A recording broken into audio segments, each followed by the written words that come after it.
Okay, here we go. Hey man. Hey, So Josh Soloway, I have not known you for very long. It's been now for what, maybe a little more than a year? probably right around there. Yeah. Yeah, about a year. And so I thought it'd be really fun to have you on. And then you wrote an article that uh that we want to talk about a little bit later. Sounds good. Um, yeah, but I thought I wanted to just get some insights into who you are and you know, because you're really an interesting guy. And I think I was contemplating what to call this video if I put it out there. And one of the titles that I thought of was "Don't judge a book by its cover" or something like that. I think that's appropriate when it comes to me. Yeah, yeah, yeah. And you're also a very jovial person, so you're always making fun and so forth. But anyway, so how did you end up in this area here in the southwest area of Virginia? Yeah, I was looking for a career change back in 2008. And I left my job after 7 years of working up the ladder for them. And my brother was living out here at the time, and he was like, "Why don't you just come up here and find a job?" And I was like, "Okay." And I'm never do anything spontaneously. And I quit my job, moved up to Blacksburg, started working at an apartment community, trying to figure out my life, and then I got stuck here. Yeah, that's what happens to people around here, right? Um, because in my case, I moved here from New York, and I hated it. I just hated this small town thing. It just didn't work with my system, and I always figured I'd leave, but I can never Yeah. imagine leaving now. It's just impossible. I could never get used to traffic again or high taxes and just so many people. I just like this area much better. So Every 2 to 3 years, I try to leave, and then it doesn't happen. yeah, yeah. It's like it sucks you in, and then you're settled and you're comfortable. You don't want to go anywhere. Yep. So where were you before that? I was living in the Virginia Beach area for majority of my life. My dad was in the Navy, so we kind of got stuck there after he got stationed there. My family, I have family from Brooklyn and a family from Carlisle, Pennsylvania, so we're Northerners at heart, but got stuck in a southern state. So Yeah, yeah, and it grows on you. But you no, so you have a lot of interests. I've noticed. Some of them have become sort of have become real income for you and extra, auxiliary income streams. Tell us a little bit about your creative side. yeah, my current career is a hodgepodge of schizophrenia. It's I work for a company that works within the real estate field, specifically in an AI revenue management role for them, and so I work with customers in that side because I have about 12 years of operational experience. I'm now almost up to 20 years of full experience in that industry. And so I kind of just work there for my day job that pays the bills, gets me through everything. And I love it. And I'm now almost a year and a half into owning a graphic design company, where I focus on working with small businesses, startups, to work on their logos, their brandings, their marketing.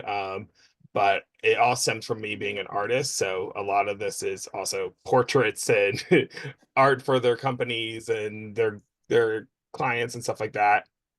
And then most recently, that spawned into a art charity that has formed this year, that we've been working through. Is that the spark? Yeah, that is Spark. Yep. That formed. We had our first ever meeting of the minds in January, and we produced our first art charity event in March. And then we've done four this year so far. Yeah, and that's really nice to see. I attended one of them the last time. The others I couldn't, but I've at least been able to attend one of them. Yeah, it was a So great one, the last one. yeah, yeah, at the Beast, at the Beast. Yeah, and your art is kind of unique. It's not something that I've seen much of elsewhere. You know, the kind of things that you do. So Yeah, I have a long history of art. Started when I was 8. I produced my first painting in geometric surrealism, which is an art form my uncle started. And then from there, I became an abstract artist, fine art, watercolors, gouache. And then 2018, I bought my first iPad, and it was all downhill from there. uh, yeah, with the Procreate and Oh, I started off with first manga script. It was my first one, and then I moved to Canvas, and then I eventually got to Procreate around 2019. After going through a bunch that I did not like, and then I realized what you could do with it. I was an art snob. I hated digital art. Couldn't stand uh, it. I think most people in the art world really did, right? It's just like the transition to AI now. It's the same hatred that they had and animosity towards digital Yeah. when because I started you know in the 1990s with advertising. We did there was no digital, very little digital. There was digital, but it was very minimal, right? Everything was film, print film. Everything was Hmm. scalpels and masks and you know airbrushing and paint and stuff. I mean, it was glue, and you know you had you needed you know some place to work and to lay out things, and it was a very different world. And then digital started coming in, and even animation. You know, back then we you know when immediately when computers became available, you know, animation started becoming a thing. Yeah. And but it was so crude compared and primitive compared to what we have now. I mean, my goodness, the world has changed. Yes, for sure. Yeah. Now, did you ever have any art background, or what was your educational? Yeah, so when I was in high school, I took a lot of advanced art classes on top of like learning from my uncle, who was one of the biggest art influences in my life.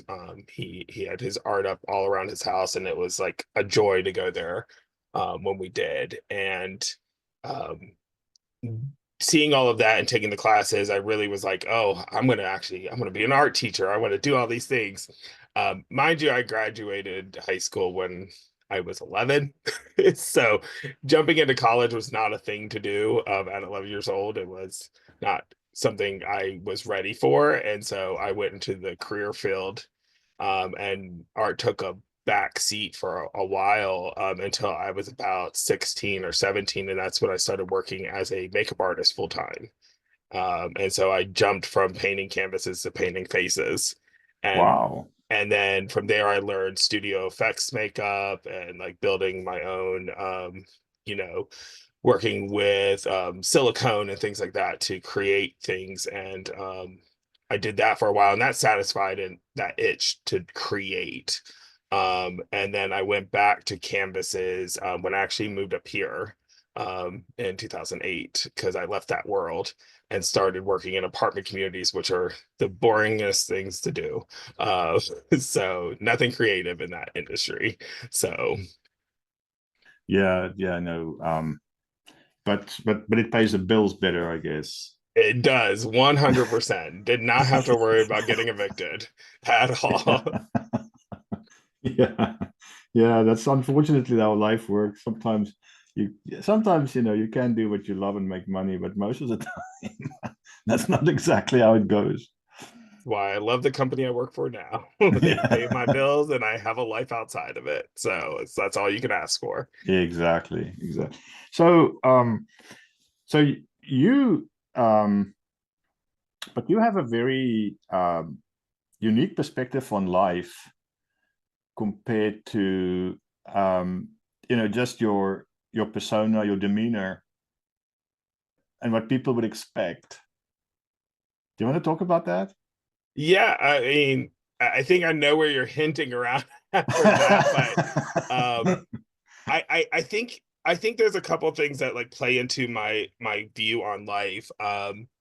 First, it comes from my parents and my background. My dad what grew up Jewish. He's a second generation. His family came in on Ellis Island, like and everything. We escaped Russia in the 1910s, when they were being kicked out of their town. So I have a really deep rooted respect for the country because it was the country that took my family in and protected us from there.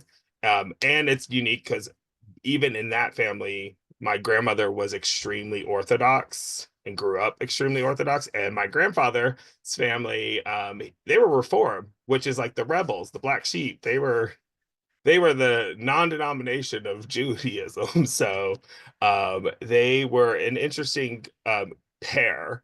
And then we have my mom, who was Catholic, super strict Catholic. Um, and so she has her background. And both of them somehow became massive hippies.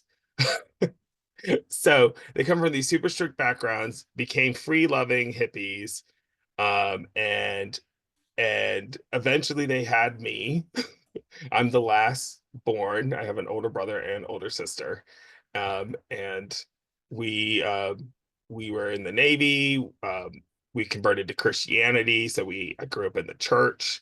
I was very learned in the Bible. I read it 4 complete times by the time I was 14 years old in 4 different versions. I took many college classes when I was actually just a young teenager, on theology. That was actually one path I was considering. Um, and and so So no surprise there, by the way. yeah, and so I have this very um weird background where it's hippie and it's constructive and strict and um it's everywhere. I mean, most Jews are Democrats, most Catholics are Republicans, most everybody's in the middle.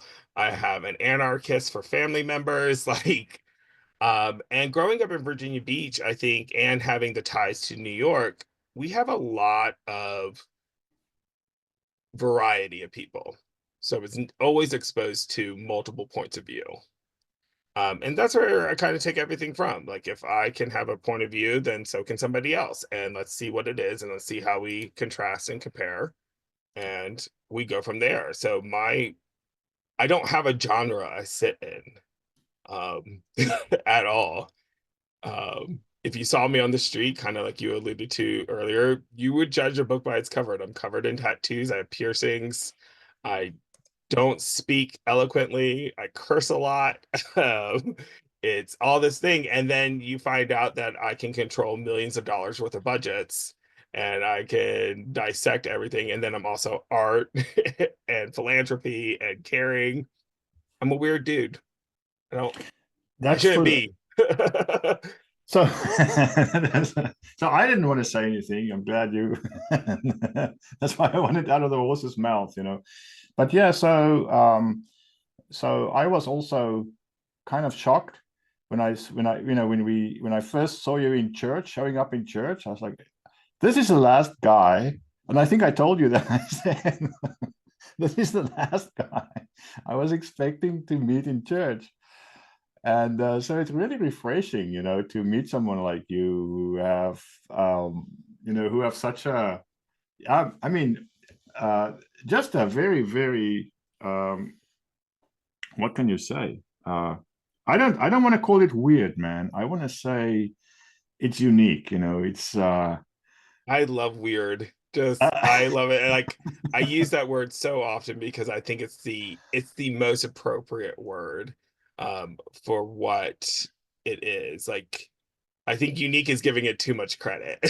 I think weird is correct. so, so I want to. You wrote an article and you have a blog here on your website, and I don't think the article is on the website, is it? It's not No, published. I do keep certain blogs away from my website. While I am the writer and I do control it, the only ones I attach to Wrong Side directly, which is my graphic design company, is the ones that are specific to art, small business, things like that. Okay. Because my Yeah. topics range, because the blog is my point of view as a human who does graphic design and art and works in different industries. That's my outlet, so it's tied to me, but it's not tied to the company completely. So Yeah, I understand that. I understand that. Sometimes you have to keep your personal views a little bit shielded from the people you're going to do business with and so on. So you're not too out there. So I do the yep. same thing. I'm doing it less and less the older I get, but I care less and less, what people think. Yeah. So, but yeah, so and this has to do with you being a Jew, non-practicing Jew. You're actually a Christian, as we just said. You're a Christian, and and you didn't study theology, but you were thinking about that. So you take your Christianity pretty seriously. Yeah, And I took about 2 years worth of theology classes. But because of the way that I learn, I don't ever go for degrees. I go for what I want to learn. And so I took many classes on all religions. I studied everything from atheism to Catholicism to uh, Hinduism, Buddhism, like, and I always had a thirst for learning those type of things. so okay, so that's very interesting. So how did you land after studying all those? Why did you land on Christianity? Because you I came would out probably, of Judaism and now you studied all the others, and you still land on Christianity. That's well, it I don't think, I think that's a complicated, a simplified version of a complicated answer. I don't feel like I landed on Christianity. I left the church when I turned right around 20. It was a little under. And I didn't step foot into a church until July of this year. okay. Um, and I'm about to turn 40. So a very long stint of time between the two. And I became very critical of the church because I went to a church that was more akin to a cult after years of growth there, because power corrupts, and Right. so I had a very jaded point of view on it. Even though I was very learned in the subject, it became something that I didn't agree with what the church became, and so I left it. I went searching. I've done tons of, like, calling myself a spiritualist and calling myself a moralist. That was a hot 10 years. I called myself a moralist. And recently this year, after some things happened in my life, I said, I think it'll be interesting to see what happens. And I kind of started having an inkling for it. And a friend of mine invited me to church. And I went and I said, there's a level of comfort there. And I don't know if it's akin to being, you know, oh, this is normal. I remember this. I did this for 20 years. This sounds great. Um, but trust me, like, from July until even today, I'm waiting for those trigger words. I'll start saying it. Start saying this. If you start saying this, I could tear this apart.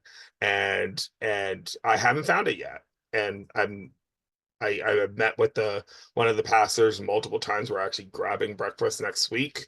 Like, and it's a very different thing. And I think it's because none of these people really know me. They don't know my background, so they don't treat me any specific way. There's not a jaded point of view on me. And that's a very interesting thing to be in, because when you're not judged, you have more ability to be yourself. Right. Well, that's how it's supposed to be, right? Um, and but so I was also very critical of the church. I also left the church, and the church that I grew up in, when I was a little bit earlier than you. I was in South Africa, and the church that I went to was a big, Lutheran type church.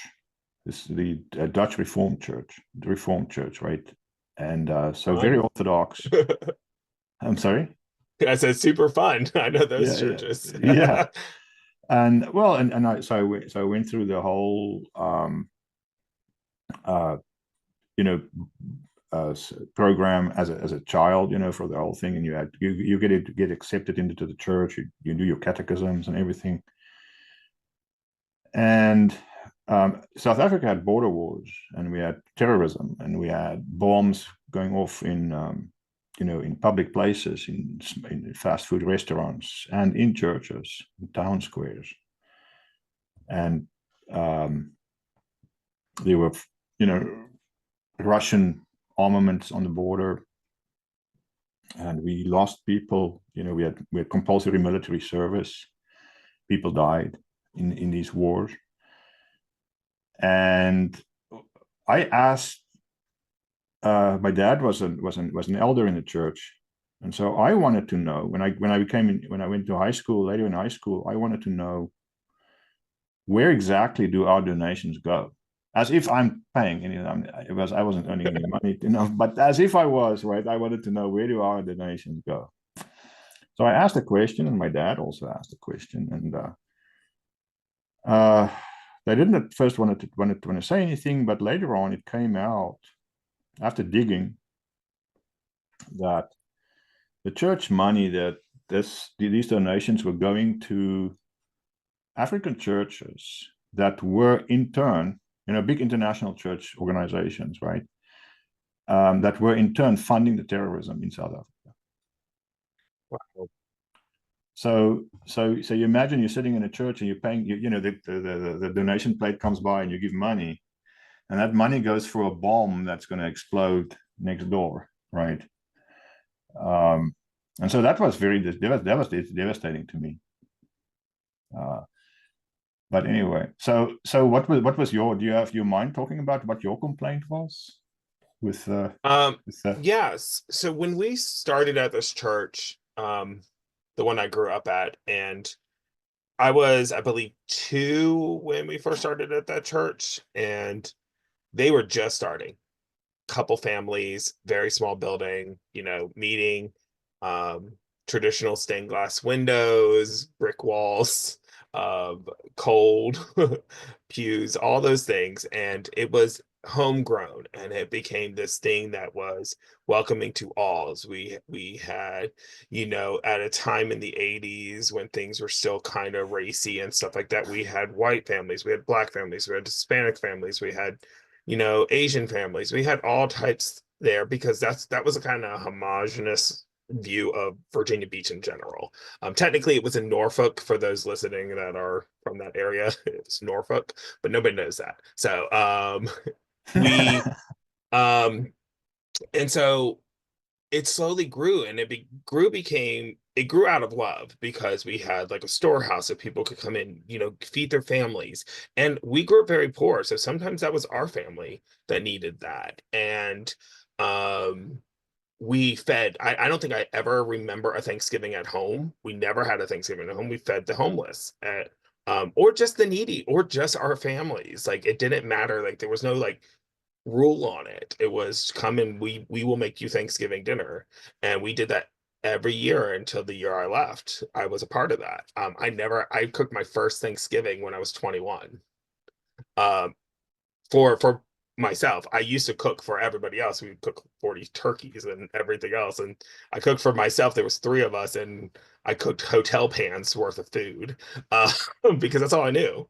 Um, and everything was great. And then the church started growing, and we had to start having, multiple services. And then they got into like the prophecies and, the revival and all these things. And that was still fine, but that was what was growing the church. And then it slowly shifted from God says to I say, because I read this scripture, and weaponizing the Bible against people.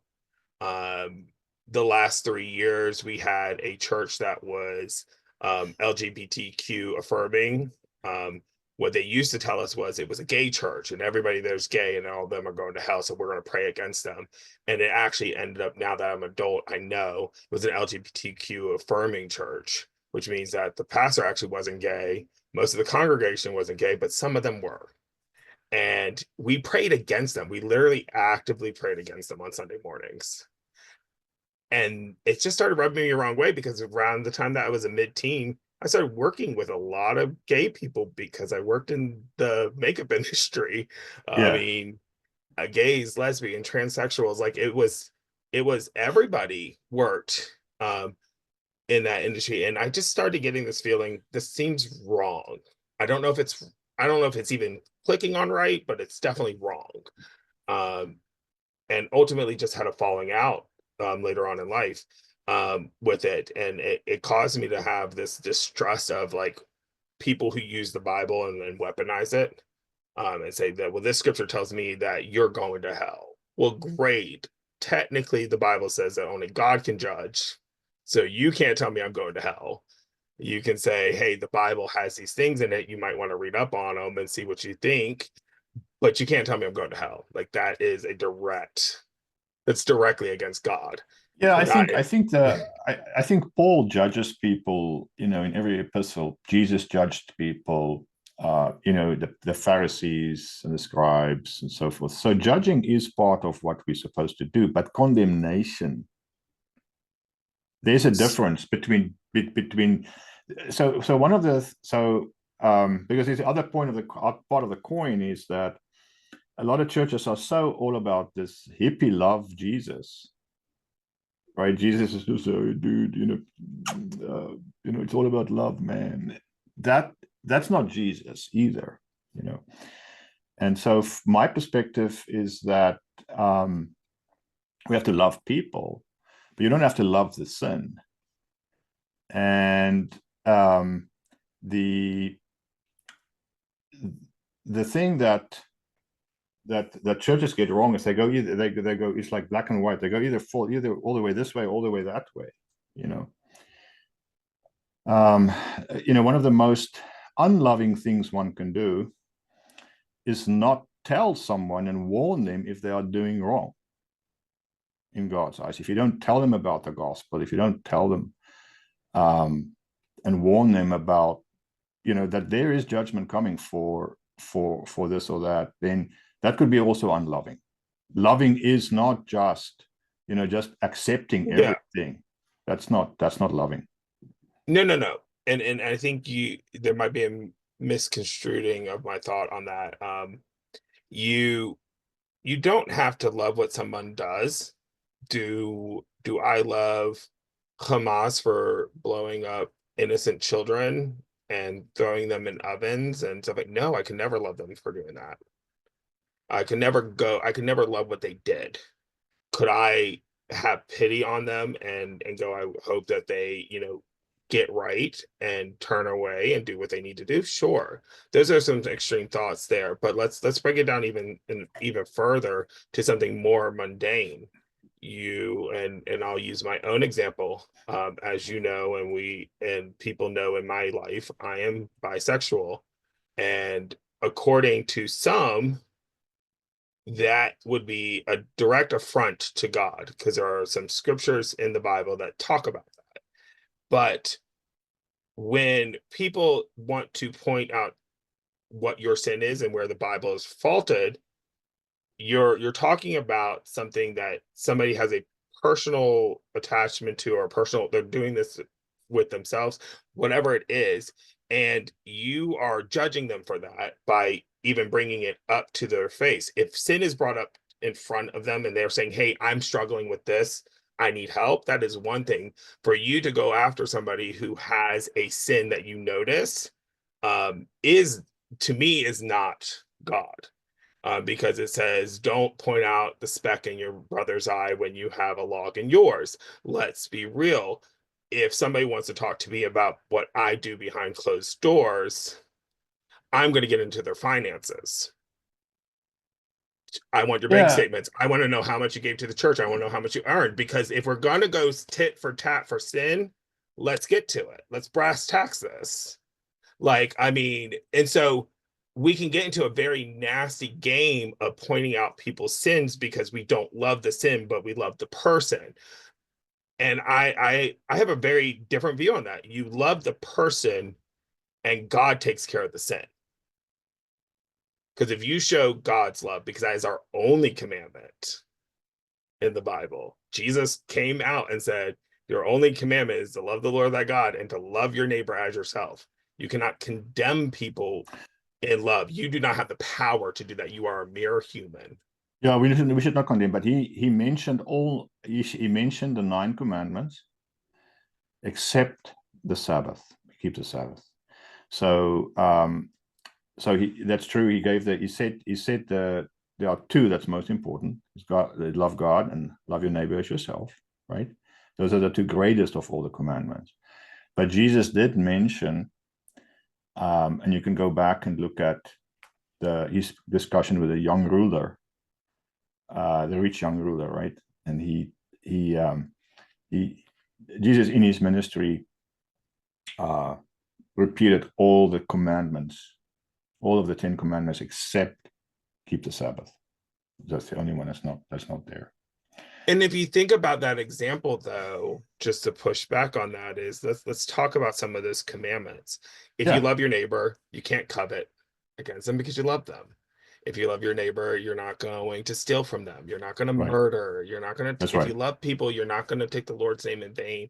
Like there's the love part about it is the piece that actually covers all of it.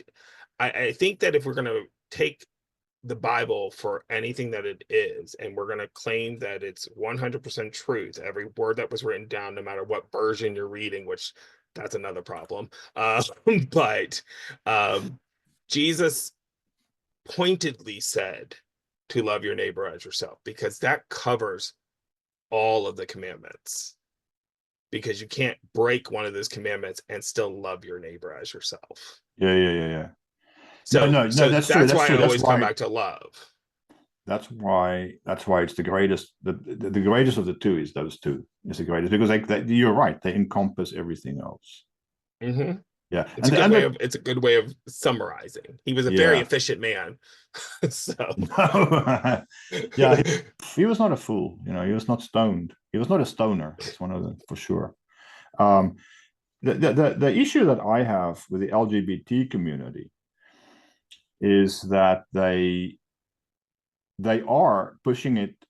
They're taking a private thing. Nobody cares what somebody else does in the bedroom, right? I mean, Christians don't go and look, and they don't ask about that stuff. But the LGBT community pushes it in people's faces. And then there's the kids aspect where they are indoctrinating children and trying to, you saw the videos where they sing, we are here, we are queer, we're coming for your children, that they chant, right? And then because they can't have kids, so obviously they have to come for our kids. And then there's the issue, there was those songs that they sang. Did you see that? No. Yeah, there's a choir of gay guys that sing, and they sing "We're coming for your children." And it's very nicely done, but it's very crude what they are singing. That. Well, to judge an actions off of, and I will be very frank, a fringe group, because it is wrong. Like even if you say there's 100,000 gay people singing this, it's not the view of the majority of people in the LGBTQ community. For sure, I agree. Most if we even go back further, so like if we go back into history and we realize like what would be coined within the community as the Stonewall gays, so the people who fought for the right to be alive, to have the option of going to a hospital, to have the option of going to a doctor, to not being turned away or fired from their job because of who they ultimately sleep with at the end of the day. Those people are the majority. They just want to live. They want to go to work. They want to come home. They want to adopt children, which, let's just be frank, there's over 2 million children in the foster care system out there. Where are the straights adopting them? They're sure as hell giving them up, but don't have people adopting them. And to sit there and demonize an entire group based off of the fringe is wrong. I think the same thing about jihadists. Yes, it's a large number, but when you contrast it to the amount of Muslims there are in the world, there's a vast difference between who is the standard and Okay, who I is don't the want to. fringe. I No, no, don't want to. I don't want to. but I I'm don't want to mix. I don't want to. I don't want to compare the gay people to jihadists. no, I'm not comparing Let's gay not do people to that. jihadists. What I'm doing is I'm separating this extreme point of view that you have one or two, you have this group of people that are doing something, so therefore all of them are doing something, and that is not true. Right. Well. The problem is that the LGBTQA plus plus whatever the thing now is, right? They are so aggressive, and it's coming out of these universities. And we're going to talk about the universities, I think, for A lot sure, about right? university. Yeah, and so they mock up things, right? People like Dave Rubin. Are you familiar with Dave Rubin? Hmm. I don't think he identifies as an LGBTQ or with that community, with that group, because of the radical um, stance that they take. Of this, the San Francisco and campus type who's exposing themselves in front of kids and just gruesome, just crude, very crude way of exposing their lifestyle and pushing their lifestyle in people's faces and what they want to achieve and what they feel that they are entitled to. Because they go beyond what you're saying. People of just want to keep go on with their lives, and that's the problem, right? And you get that in every, not just among this community, but you get it in every kind of group, because it goes back to the old form of tribalism that people seem to always get trapped in, where people, like-minded people feel like they get into this cult-like thought, cult-like think, and there's this tribalism that take over, and it's them it's them and everybody else. And in this political season, we saw that happen, where that gets used and weaponized. People get agitated and amped up and activated and to and pumped up about that in order to divide and conquer. It's a distraction that they use they use it as distractions, these issues.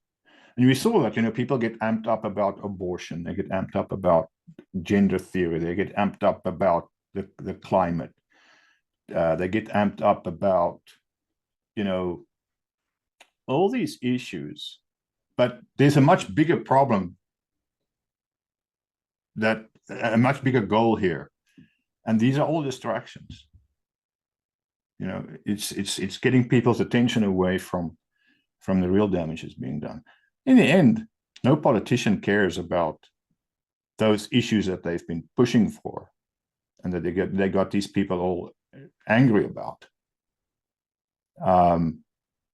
They don't care about that. Do you think a communist cares about who gets people amped up and angry about something, that they care about that person? They don't.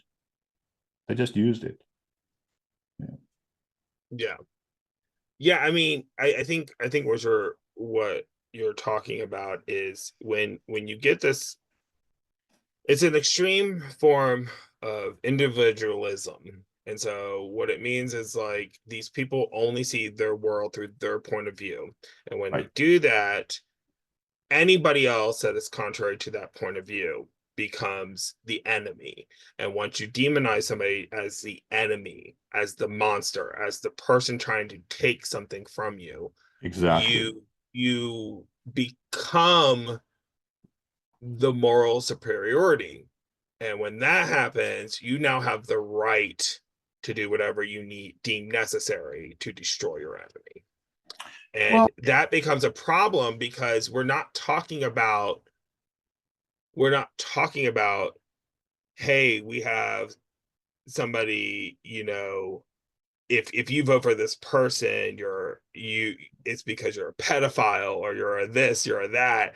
It's not these evil things. It's you voted for somebody I don't like, so therefore you hate me and you want to destroy me, and therefore I have to destroy you first before you destroy me. Instead of looking at going, well, maybe this person voted because they need their taxes lightened and somebody promised that. Will that person do it? Who knows? But maybe that's why they voted. Maybe it has nothing to do with you because really, in the grand scheme of thing, you don't actually matter to the person in Nebraska who's living on their farm that has nothing to do with the world. But they see that their three kids are going hungry because they can't feed them. That's a very it, different point of view. And that's because you're too self-centered well, to care. people are being indoctrinated, and there's so much propaganda going on, lies in the media, and so what's happened is, I mean, in this last election, um, people, the right was accused of by the left of marginalizing gay people, right? And then the gay people came out and said, no, that's not true. We are supporting him, right? And same with Latinos. They were accusing the Republicans that they are marginalizing Latinos, and the Latinos came out in droves, and they showed in the election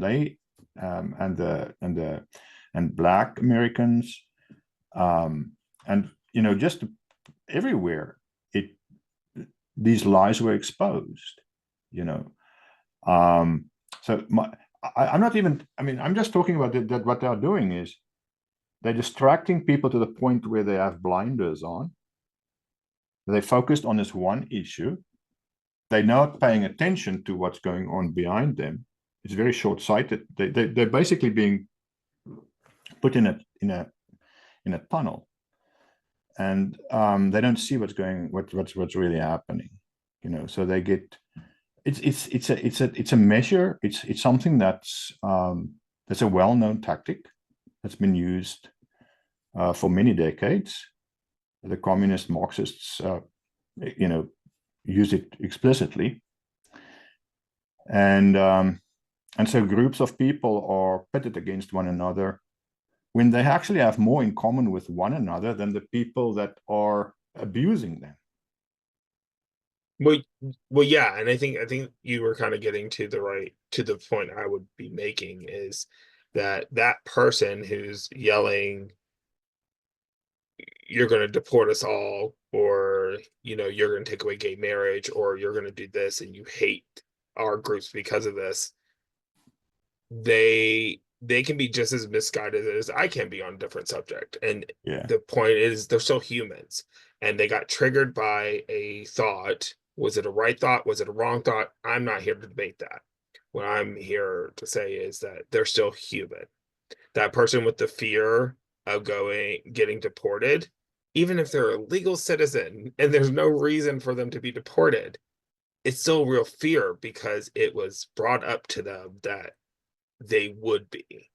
And was that a lie? Was that not a lie? I don't know their circumstances. I'm not going to judge on it, but you can still love people through that compassion. And I think we're kind of heading into the territory of my blog, which kind of gets into this as well.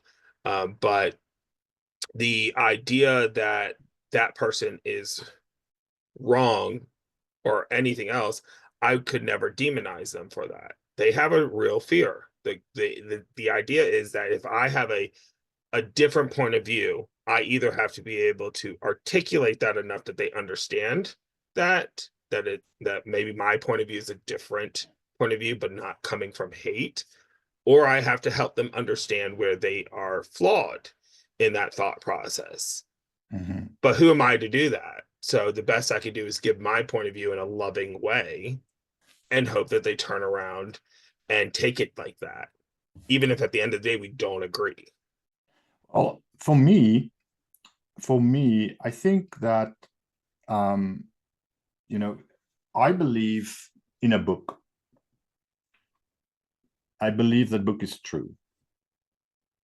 60 books, 66 books, about 40 authors, and it's really the bedrock of Christianity, that you believe that those scriptures are based in truth and that God inspired them, and that the gospel is true, that Jesus, and then that Jesus really is,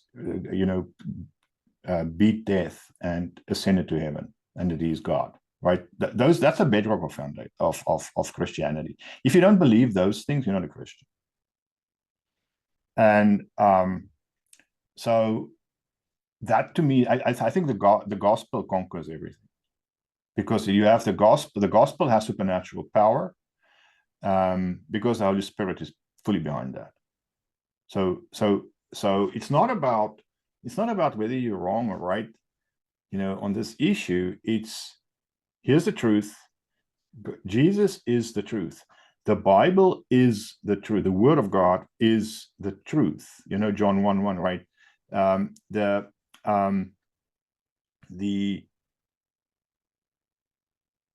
Everything.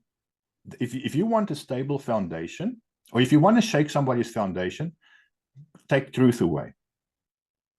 If you want to make them unstable, take truth away. Right? If everything around you is so twisted away from truth that you cannot believe anything you see around you or that you hear, I mean, you'll go crazy. It's like the earth is shaking under you. You don't have a firm foundation. You're in an earthquake. You have nothing to stand on, right? And that is something that's happened in our society, is that, as with the collapse of values that happened in America, is we see it now, is that truth has been attacked. Truth has become racist. Facts are now, hateful. Objective reality. That's passe. I mean, that's so 20th century, right? Common sense, forget that. Math is racist. 2 + 2, you cannot say that. 2 + 2 is not right. That's racist.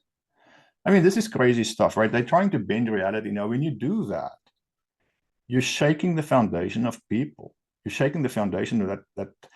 And once you have truth, then you have stability. Then you have peace. And that's what Jesus said, right? So that's, I think, where, instead of trying to argue with people about all kinds of things, the gospel is the answer. That's the answer. Is, God loves you, and this is the only way to heaven and to the Father is through Jesus. That's the only way. But I want to ask you something specific. There was a debate between. Do you know who James White is? No, I did not know that. Okay, he's a scholar. He's a biblical scholar. He studies manuscripts, and he has his point of view. And then there is, maybe you've heard of Bart Ehrman. Yeah, that name sounds familiar. He's a biblical scholar. He was a Christian. Studied under Bruce Metzger, I believe, and then he became an atheist. He believes Jesus really lived, everything, but he's an atheist. And then, do you know who Jeremy Cole is? I think it's Jeremy Cole. Yeah, that name sounds really familiar. Yeah. So he wrote a book, Jeremy Cole, and they had a debate. And the debate was basically, can someone who identifies as LGBTQ worship or be a follower of Christ? Yes. Can somebody who's gay or LGBTQ be a follower of Christ? And Cole was saying yes. He is a gay man. And the background of him is he says, I identify as LGBTQ. I identify with the LGBTQ community. But, and I have an attraction for men. I do not act on it. I'm celibate. And so he says, he took the affirmative yes. If you're gay, you can follow Jesus. And James White said no, and he argued for the negative of that. So I'd like to get your perspective. I mean, I know I'm throwing a big topic at you now, so I won't hold you to it. You can change your mind later. But off the top of your head, what do you think about that? Because it was a very interesting question for me. Are we talking about the gatekeeping of Christianity? Because to sit there and say that one sin is greater than another and would keep you away from Christianity, and let's just be even more frank about it, to keep you away from Christ is such, in my point of view, a fallacy. Because you are then saying that there are sins that God cannot forgive you of. And then I go, well, who draws that line? Who is the supreme moralist alive today who can say, not that sin. You sinned 3 times too many. God's not going to forgive you. I don't know that God. The Bible doesn't know that God. So to sit there and to erase people from God's eyes because they have a lifestyle that I'm not going to argue the Bible on if it's right or wrong, but they have a lifestyle against you. I then say, once again, give me your bank statements. I'll tell you if you can go to God or not. I'm going to put a camera up in your bedroom, in your bathroom, in your car. Let's see if you can really go to God, because sin is personal.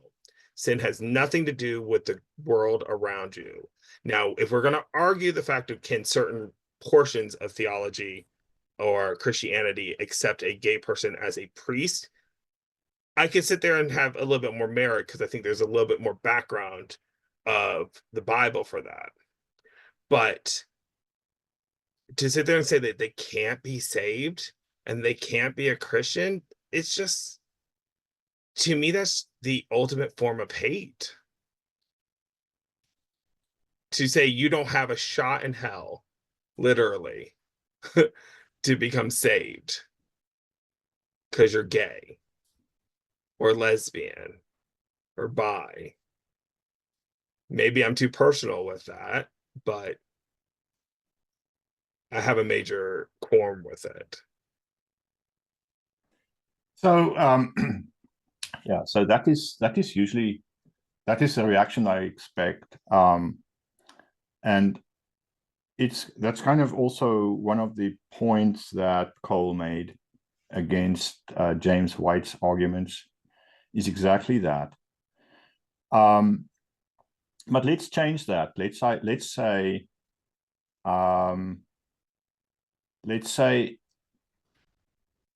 a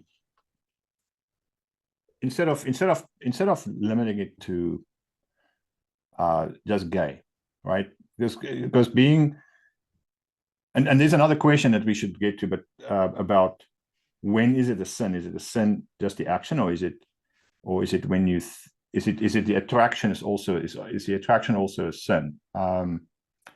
And this came up in a Bible study that I participated in, that I participate in every week, because we're dealing with a book that deals with these things, and so we had quite a heated argument, a heated debate on this issue. When is it a sin?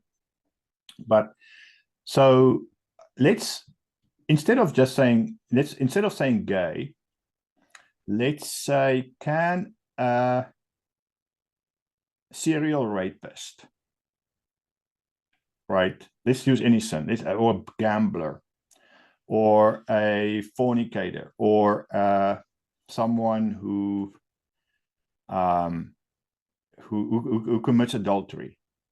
Can someone who commits adultery be a follower of Christ? Who identifies? No. Let me put it this way: can someone who identifies as a rapist, maybe that, right? Or any sin, right? Pedophile, name it, right? Whatever. Okay. A thief. I don't know.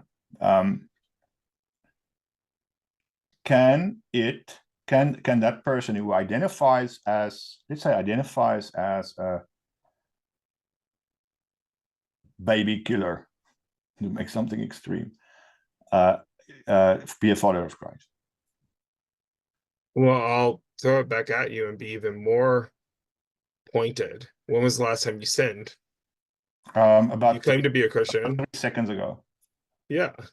So the idea that the act of sinning makes you not a Christian is the point that I think Jesus makes. Like, we all have sinned and fall short of the glory of God. So the fact that we are now trying to play the game of which sin is worse, that's not our job. Our job is to love people. And do I think that loving somebody means accepting what they do? No. If I knew of a baby killer or a serial rapist, and I personally knew them, I would be not a friend of them. But it doesn't mean that I would take away the view that they could be saved, that they could ask God, they could say, I accept Jesus, forgive me of my sins, and that they could turn away and become a Christian. Even if it's in the last second of their life, as the needle is plunged into their arm, as they are being killed due to capital punishment, they can still be saved in that moment. Yeah, that's my belief too. And any other thought outside of that is where we are now playing the game of cults. I get to decide as the human who is in this or not in this. And that's the thing Christianity should not be, because we deal with a way higher power than some mere human. So, my perspective on this is, and this is just what I'll throw at you now, and see if you agree with me on this or not. Once you become born again, right? That moment when that person decides they're going to follow Jesus, right? Because that's what that means, right? If you follow Jesus, you make him your Lord. At that moment, the Holy Spirit is supposed to, according to the Bible, become indwelling, right? Indwell inside of us. So you have a spirit. The old man dies. You have a new spirit. That's the Holy Spirit. And you become according to the Bible, a son of God. You no longer identify as a sinner. You have been sanctified. You are now holy. This does not mean you are not a sinner. This does not mean that you stop sinning, but your identification has changed. And so what happens is that the Bible tells us that we change. Something changes. That we now are at war with our sin. We're not at war with, previously we were at war with God. But then when we change, we become at war with sin. And so what the problem I had with Jeremy Yeah, it's Jeremy Cole, right? Is that correct? I think it's that. I might be wrong on that one, his name, but yeah, I think I know who you're talking about. So Yeah, he's a speaker. He does a lot of public speaking. He the problem I had with him is he comes and he says, "Okay, I am celibate, so I'm not practicing in this lifestyle. I identify as LGBTQ, and I need to be treated, just like any other person. I should be able to become a pastor. I should be able to teach kids. I should be able to be ordained, all those things. He wants that, right?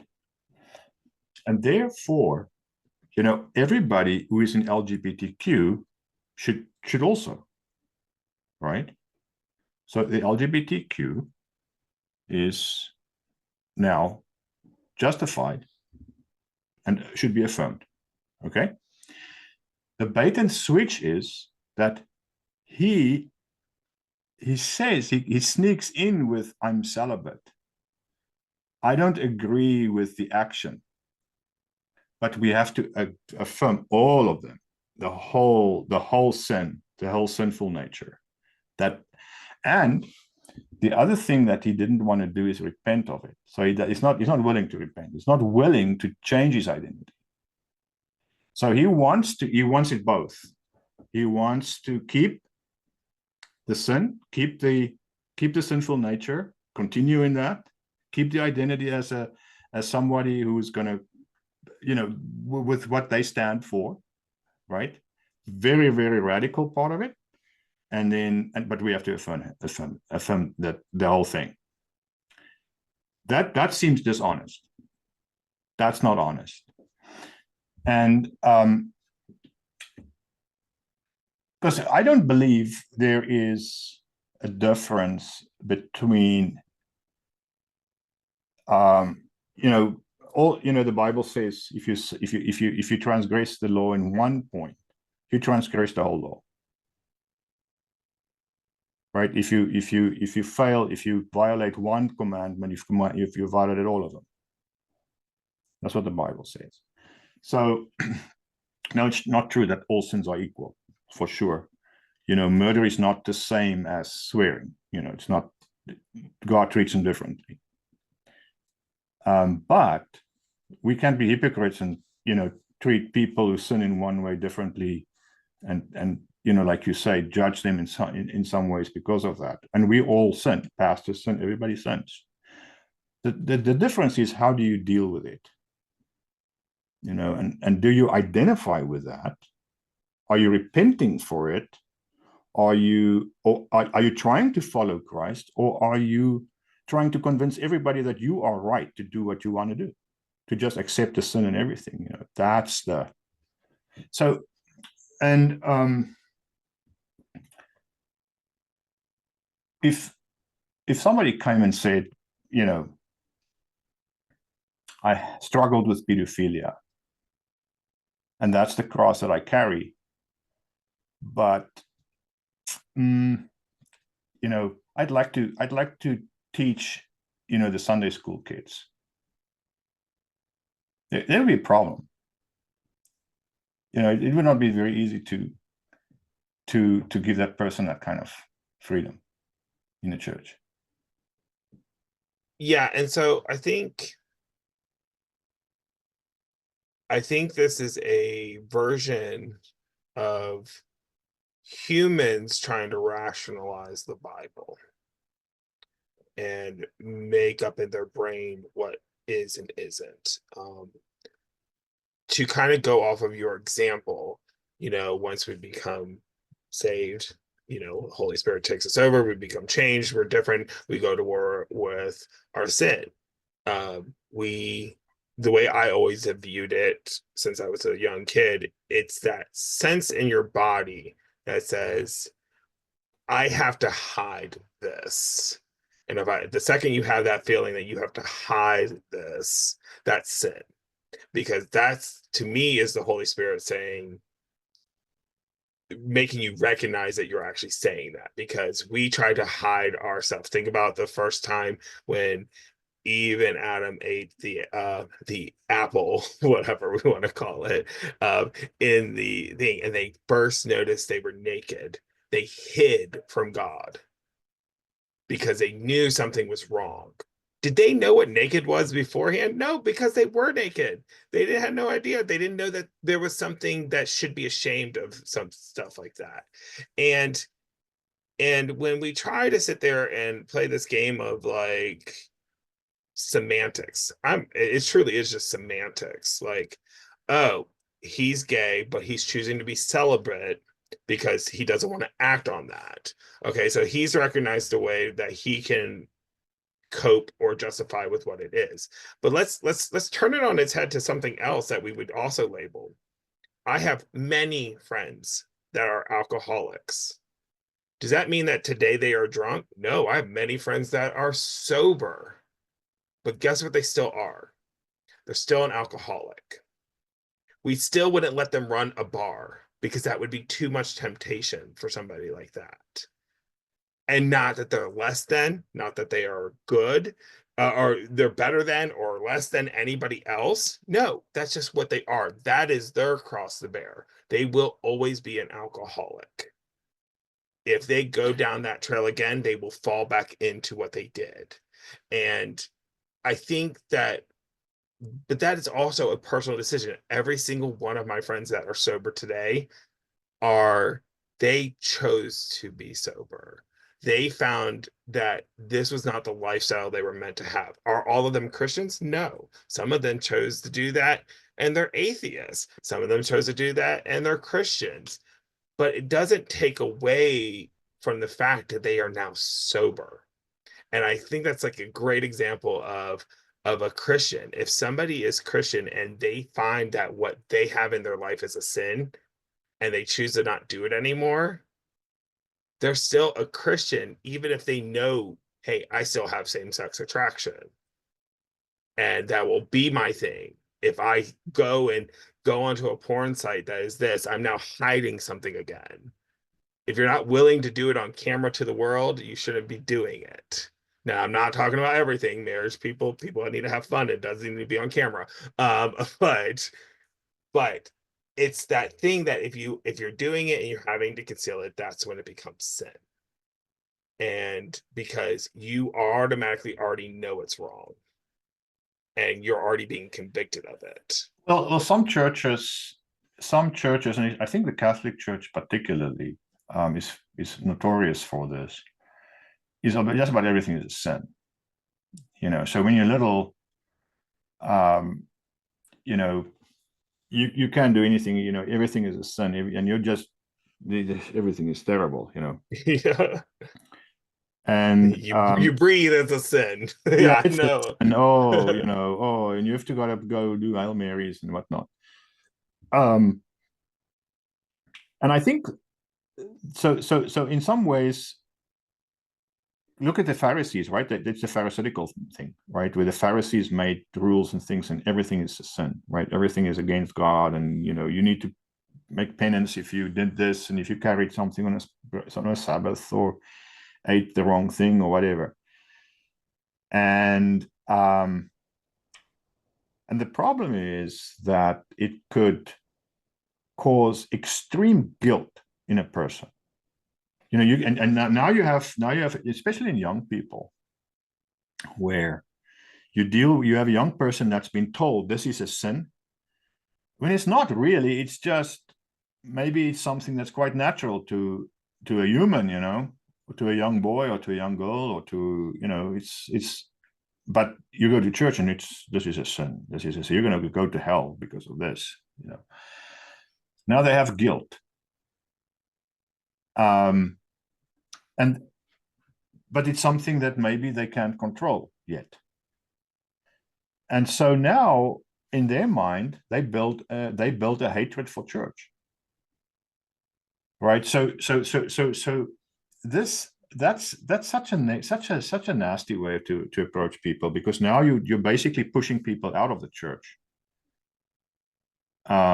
With that, and you build a resistance to the whole thing. So yeah, it's a very tough question. It's a very tough question, but but I've seen in my life many times, and this one of the first ones was in when I was in high school. My dad, one of his colleagues, had a son who was, I mean, fragrant, just gay as a tree full of parrots. He was very, very gay. He eventually got uh, in a very tight relationship with another guy. They were both flight attendants for South African Airlines, and they flew overseas together always. And they had a beautiful townhouse in Johannesburg.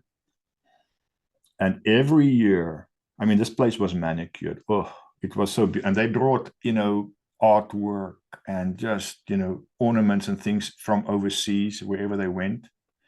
And this place was beautiful. The garden, the outside of it was manicured to perfection. Every year they won the, a home and garden uh, show prize, show house prize.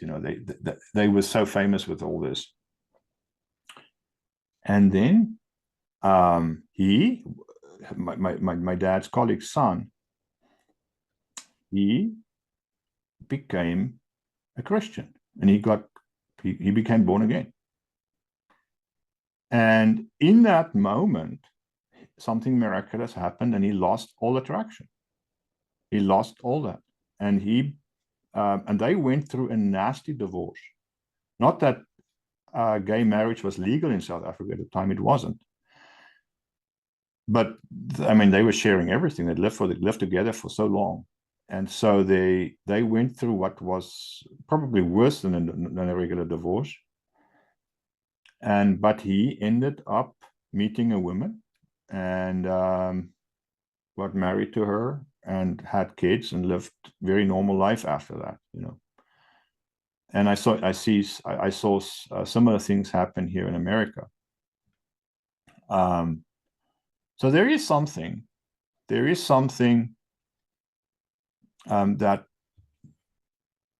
can supernaturally happen to people. I think I don't know if the attraction is a permanent thing. I think it can change.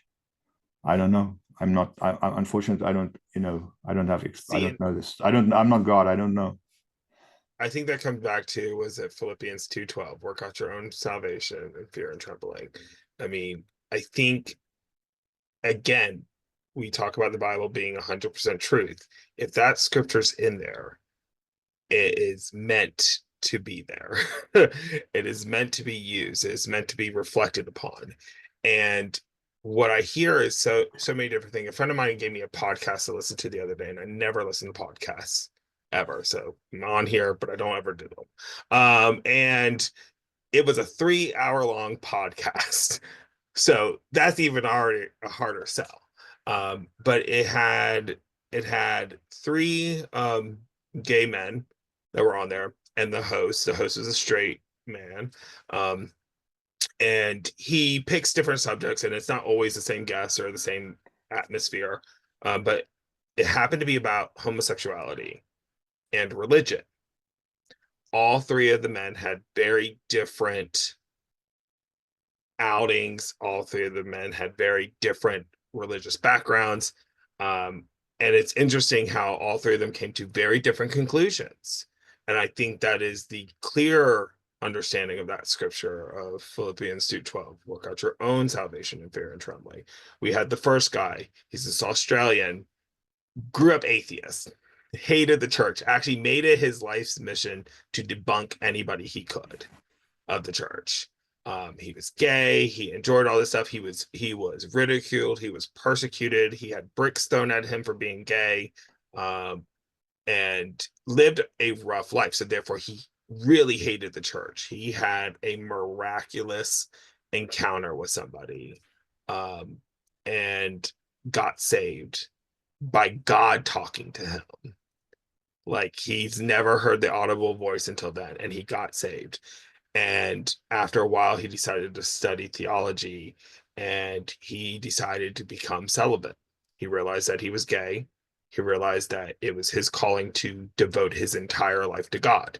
That's what he did. Such an extreme reaction from being, a gay activist, Yeah. um, to atheist, to a Christian who dedicated his entire life, every being, he's given up everything in his life to study the Bible and to to talk to people about God. Um, then we had, loves the church group and Assembly of Gods. I don't know if you're familiar with Assembly of Gods. They are fun. And they did all that stuff. He came out as gay, later on in life. Now he has the more loose interpretation of the Bible. He believes that he's a Christian still, and he still believes that he loves God, but he's not sure if the Bible is everything. And I know that that's a loose interpretation for some people, and some people will judge him for that, whatever it is. That's his relationship with God. He still believes he has a relationship with God. The last person was a televangelist son. He was outed on TV in front of 3,500 people in the Ooh, audience, ooh. because somebody got mad at him because he wrote an op-ed, because he's a writer, wrote an op-ed supporting Chick-fil-A. And they were like, if you support our oppressors, we're going to out you. And they publicly outed him. And so then he got, suicidal. He tried to kill himself. All these things that Mhm. happened when you outwardly condemn somebody when you have no right to. Um, and he eventually is around. He's still a Christian. He has come back to God, but he's still a writer, and he's still gay, and he believes it's okay to do that. Mhm. Three super different experiences, and who am I to say any one of them is right or wrong? Like, because we can't do that, because God tells us all that we have to figure it out. We have to find out where those lines are, and we have to live our life the best that we think we can through God. And anybody else coming in to somebody that they have no right to come into, because I'm sorry, unless I've given you permission to speak into my life, you don't have the right to speak into my life. Cool. And that's the way I view it. And I think that when you go into somebody's life without their permission, it's one thing if somebody asks you your opinion. Give your opinion. It's totally fine. They asked you for it. But it's another thing to go up to somebody and just outwardly condemn, or use a different word, judge, or point out, or however we want to use the phrase, because I hear it all the time. It's different phrases for the same thing. It's all condemnation, because you are not somebody that can free them of that sin. You are not somebody who can absolve them of that sin. You're not somebody that can send them to heaven, because you are nobody. And I'm not talking about you. I'm just saying it. Those who are doing this, like, they are nobody. You are a mere human. You have no more right into heaven than anybody else. Yeah, And that's I right. just, Everybody has their own path mhm. on their faith journey, right? Yeah, So no, not everybody. I'm someplace, but I was, several years ago, I was in a different place, and I had a journey there. I can't expect people around me to reach that place and have my point of view. It's impossible. It's the Holy Spirit's job to make people. The Holy Spirit is the one that converts people's hearts. yep. We don't do it. And that's the way I believe. Like, Yeah. we all get these, like I said, I feel like it comes into you as a discernment to know what you're doing is wrong. And Hmm. that doesn't hit everybody in the same way. Right. Some people are not in tuned enough to say that, but that doesn't make them any less Christian. That Yeah. just means that they haven't gotten the refinement yet. A diamond that is a chunk is still a diamond, regardless if it has all the facets cut into it. No, God loves And everybody. He loves Christians and non-Christians and Muslims and Hindus. He loves everybody. He wants everybody to become his children, to follow him. Um, when Jesus was being nailed to the cross by those Roman soldiers who flogged him and ripped flesh from his face, from his back, from his body, as they were scourging him, right? Those scourges were those little whips that multiple uh, uh, ropes See, on you them. call them scourge. I call them cat of nine tails. That's what they used to be called in medieval times. It's a torturing It, device. yeah, with bone and metal in Hmm. them, tied into them, and so they rip skin out. They rip flesh, not just skin, flesh out. They rip muscle out. Hmm. You know, and yet, and so he was basically almost beaten to death at that point. And now he's being nailed to the cross, and he says, "Father, forgive them, for they know not what they do." Um, how could he have done that? How is that humanly possible? You know, to to to look at people and love them so much to say that.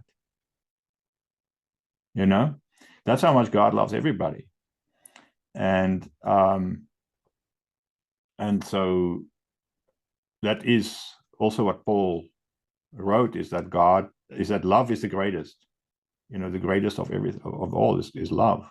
Right? The Bible is about love. But we shouldn't misconstrue love as acceptance of everything, and just um, so but I think that um, it is wrong. We should, churches who judge people and who condemn them and so forth. That's a big mistake, and that's what our church doesn't do that. Doesn't do that. But we want to be careful, though, about who teaches our kids. Right? You want to be certain that you you you I don't know if you have kids. Do you have kids? Nope. Yeah, I have a 7-year-old, and so I'm pretty careful about who's going to influence him and who he's going to be looking up to. What kind of role models is he picking, right? Um, because his life is so malleable. He's so it's like Play-Doh, right? His mind is like Play-Doh. Um, and you imagine, just one pornographic image at this age could put him on a wrong track right now.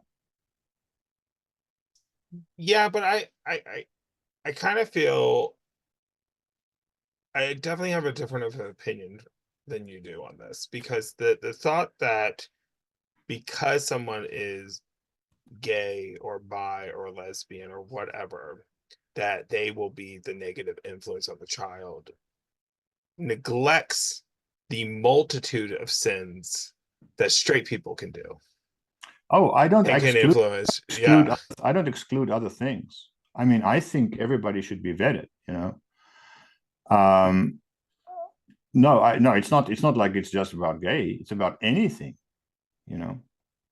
And that I think we can agree on. I think everyone should be vetted, but I don't.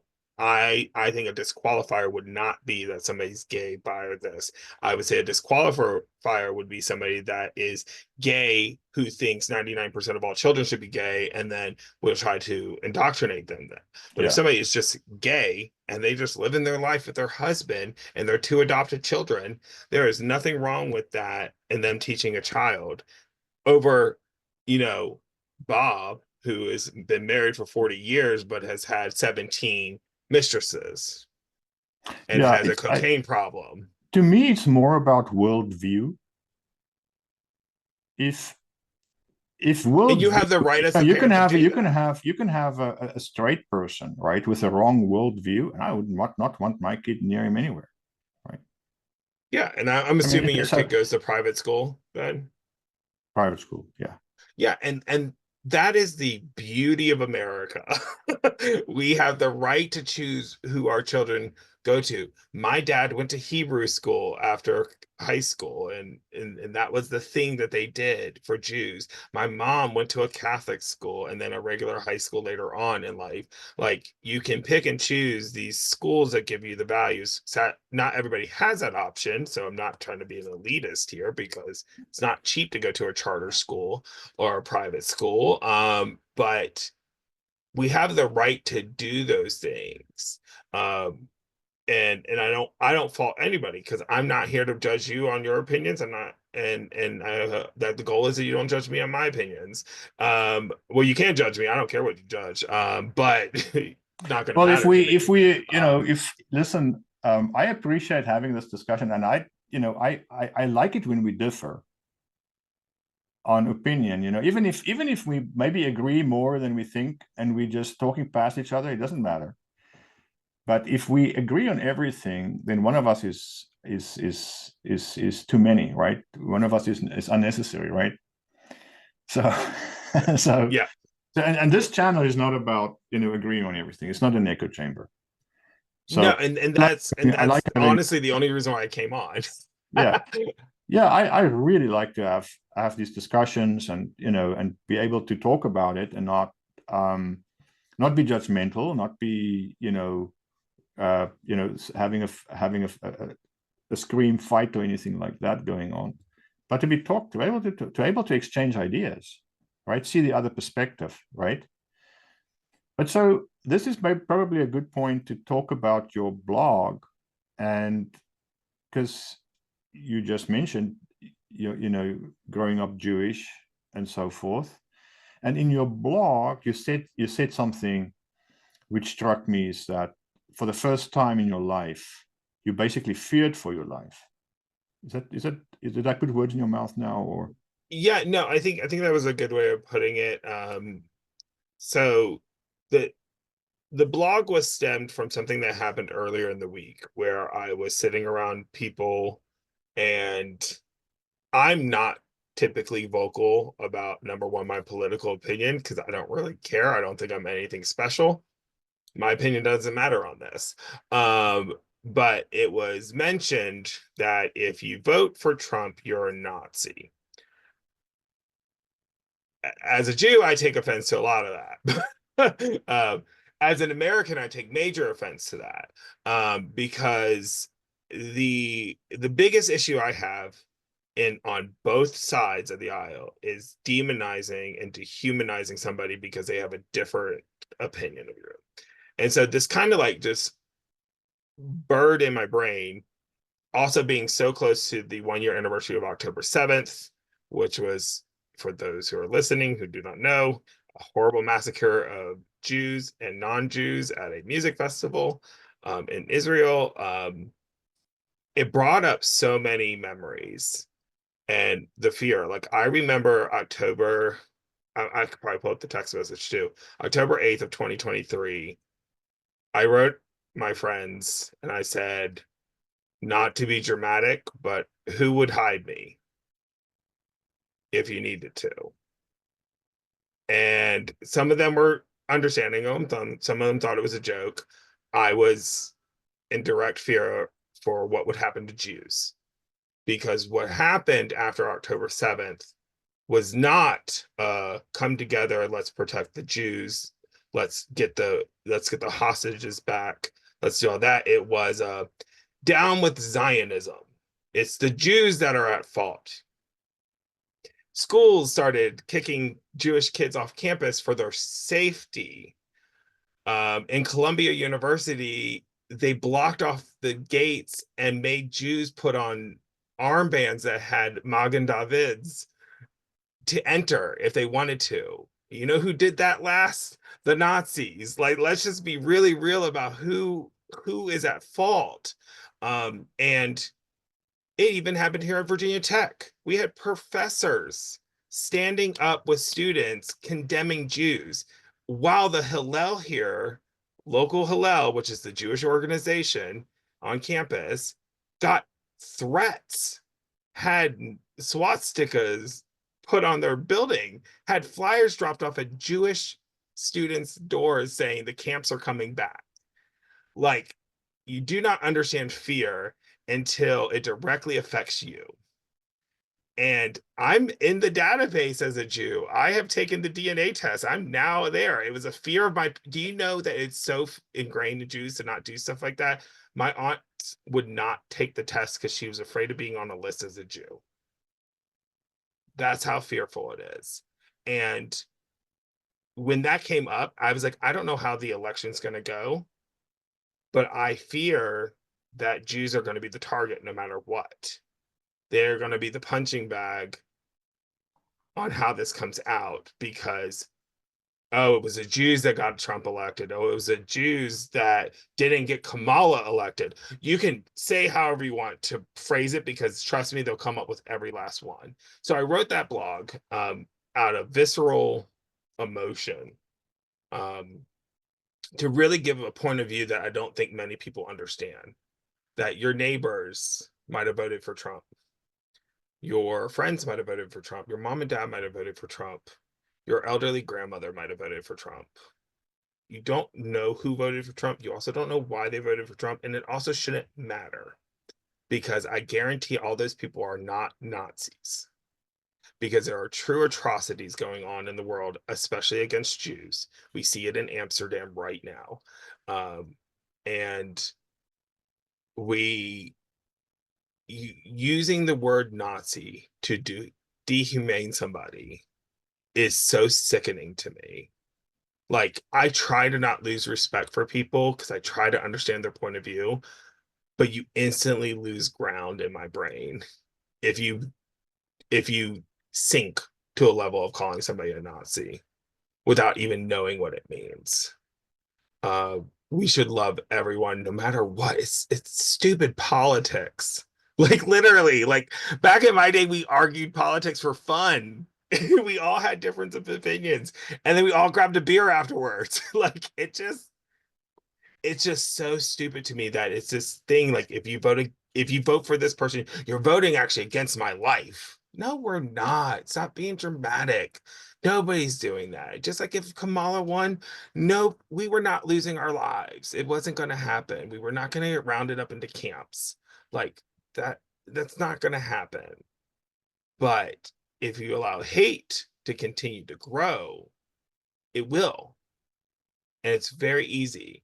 The first thing that happened in the Holocaust was in 1921, when the Berlin University closed its doors to Jews.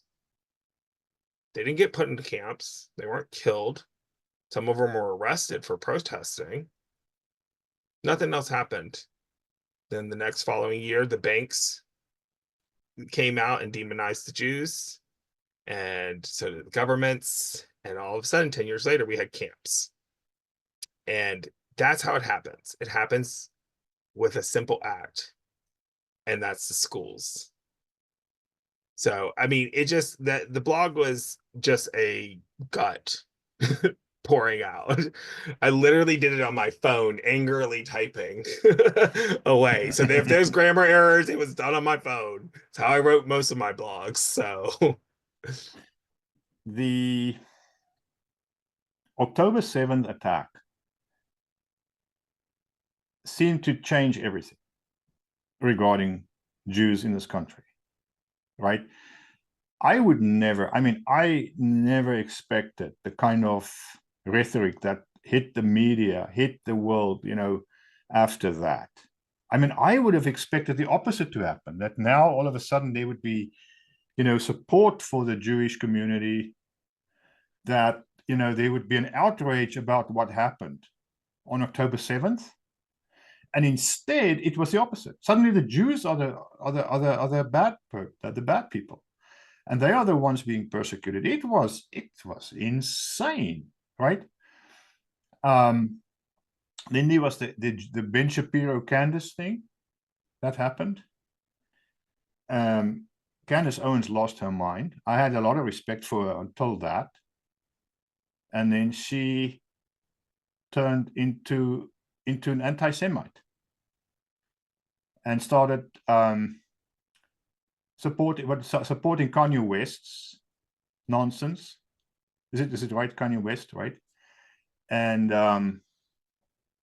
yeah, it's still insane. I don't understand what's in the universities, running and supporting Hamas and Hezbollah and Gaza, and so Ben Shapiro, Dennis Prager, Michael Brown, they all took flack for being Jews and for their points of view. And they use their platforms, of course, to try to,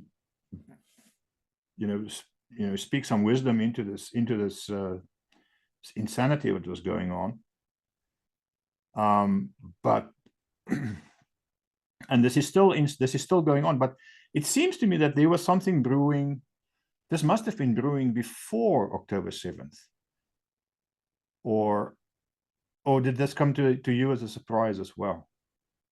No, actually, it was far from a surprise. So if we want to think back to even most recent history, we had President Obama getting endorsed by Jeremiah Wright, who is a known anti-Semitic pastor. He was endorsed by Louis Farrakhan, who has called for the eradication of the cockroaches in his terms, not mine. Um, he's and he everybody who knows who Louis Farrakhan is, but somehow we're okay with him still. We saw things like that happening. And let's just be really real. The fact that celebrities do this, I don't care. I think celebrities have zero pull. They are like one bad tweet away from being canceled. Like, I don't really care about a celebrity's opinion. What I care about is the one that you said, the universities. This is where we teach people. This is where we teach people to be critical of everything. Be critical of the Jewish people. Be critical of Israel. Be critical of Israel's government. But you also have to be critical of Hamas. You have to be critical of Palestine. You have to be critical of Gazians, which are very different from Palestinians. Like, let's just be real. And then be smart. You have to follow money. Where does money go? I think you talked about it with your church. Where's the money going? Follow the money and then make your own decisions. It's been happening for years. We have been breeding a society of anti-Semitic people that were just ready to be oppressed. Did you notice that? Because I thought, wasn't there a university professor at Virginia Tech professor whose job, he moved to a different university. What was his name? I forgot his name. And he lost the job and he had to sue, not Virginia Tech, but the other university, because they rejected his application because he made some statements, anti-Semitic statements, wasn't it? Yeah, no, and I'm not blaming all colleges. Please don't take that, because it was also these riots. That's what they were. They were riots. They were not protests. They're riots. There's a different legal definition for both. These didn't happen on every campus, and it's very telling which campuses they had on. And it's also very telling which governors allowed them to happen in their state, because they didn't allow them in Florida. And you can say what you want about Florida, but Florida has some of the largest populations of Jews. Keep in mind, we don't make up a very large amount of people in general in the world, but Florida is a huge chunk of us. Yeah, they have a lot of snowbirds that and people who my grandparents are. They retire from New York. They retire in Florida, New York, New Jersey, where most Jews live, right, in the United States. Mm-hmm.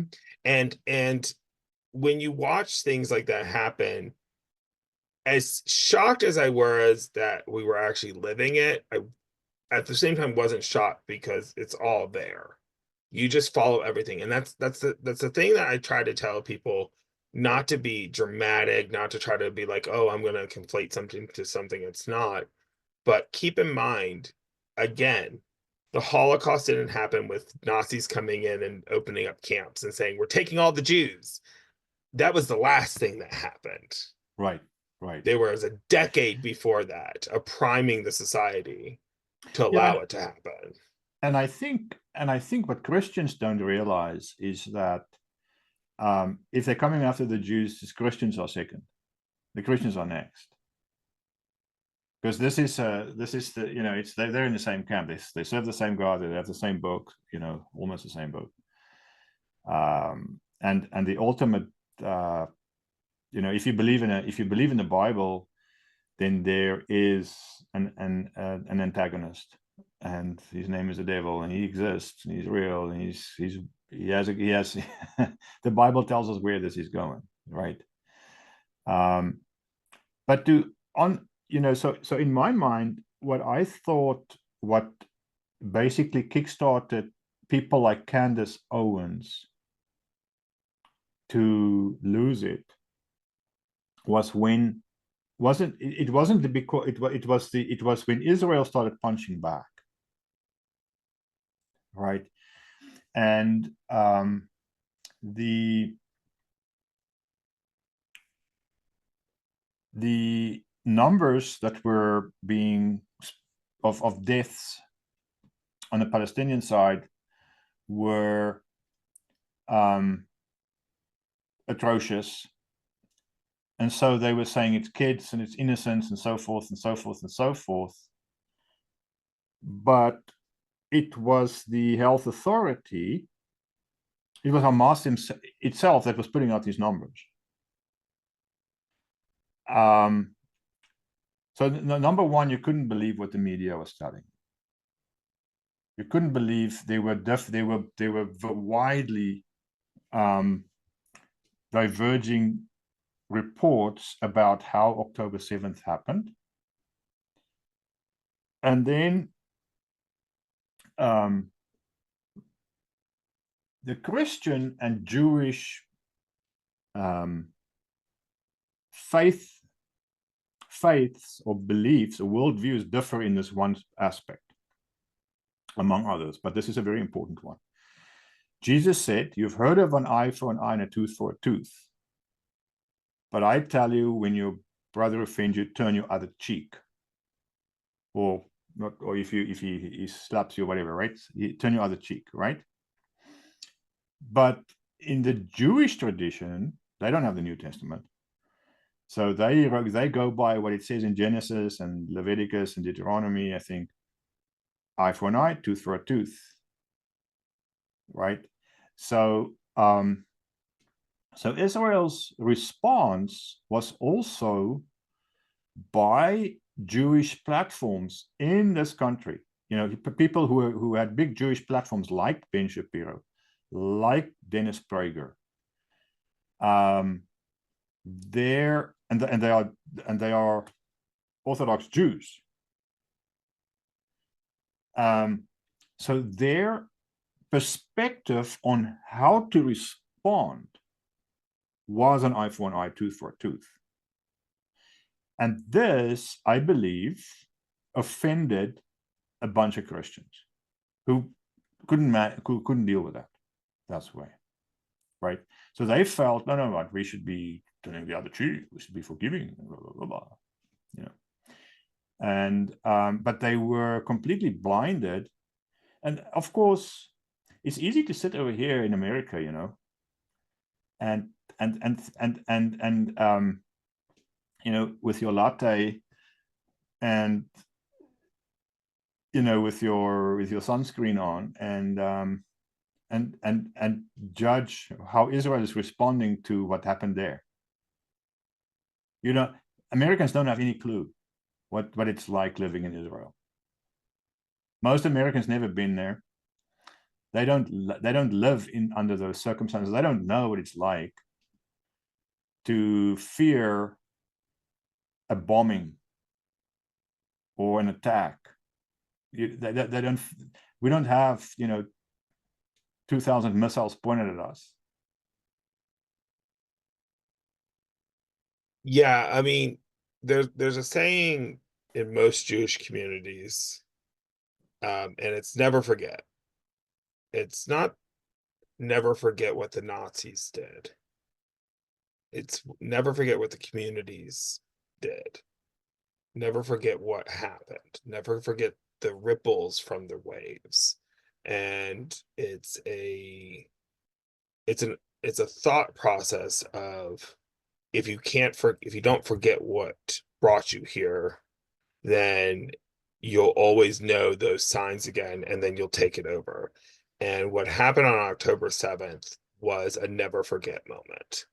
it was, we have a group that is literally calling for the eradication of Jews, not the eradication of Israel, the eradication of Jews. They have no problem with the Muslims that live in Israel. They have no problem with the Palestinians that live in Israel. They have a problem with Jews living in Israel. And to be even more frank, they have a problem with Jews, period, because the charter says to kill all Jews.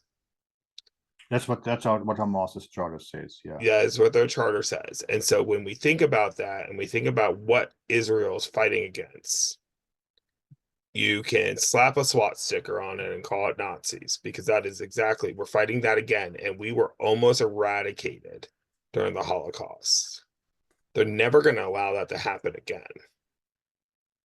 And it is not our problem that Israel has the most sophisticated defense system. So their missiles don't do nothing to Israel the same way our missiles do to Gaza.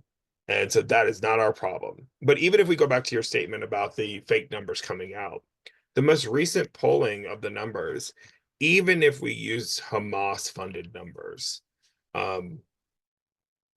in war, an acceptable casualty loss is 1 combatant for every 9 civilians. So as long as you have a 1-to-9 ratio, according to the world, I mean, we're talking about NATO and UN and everybody else's standards of acceptable loss. I hate that term. No loss is acceptable, but acceptable loss is 1-to-9. If we use Hamas's numbers right now, and this was as of like 3 weeks ago, so I haven't checked it in the last 3 weeks, it was 1 to 1.5. That means that Israel right now is running the most compassionate war they have ever, that anybody in the history has ever put on. Against terrorists who hide behind human shields. Yes. And let's just be real, not every human shield is innocent. And I hate to be really mean, and I don't care if I get canceled. We have to think. Well, we have to think about this, because there was even a thing that was put out, and I want to say it was CNN.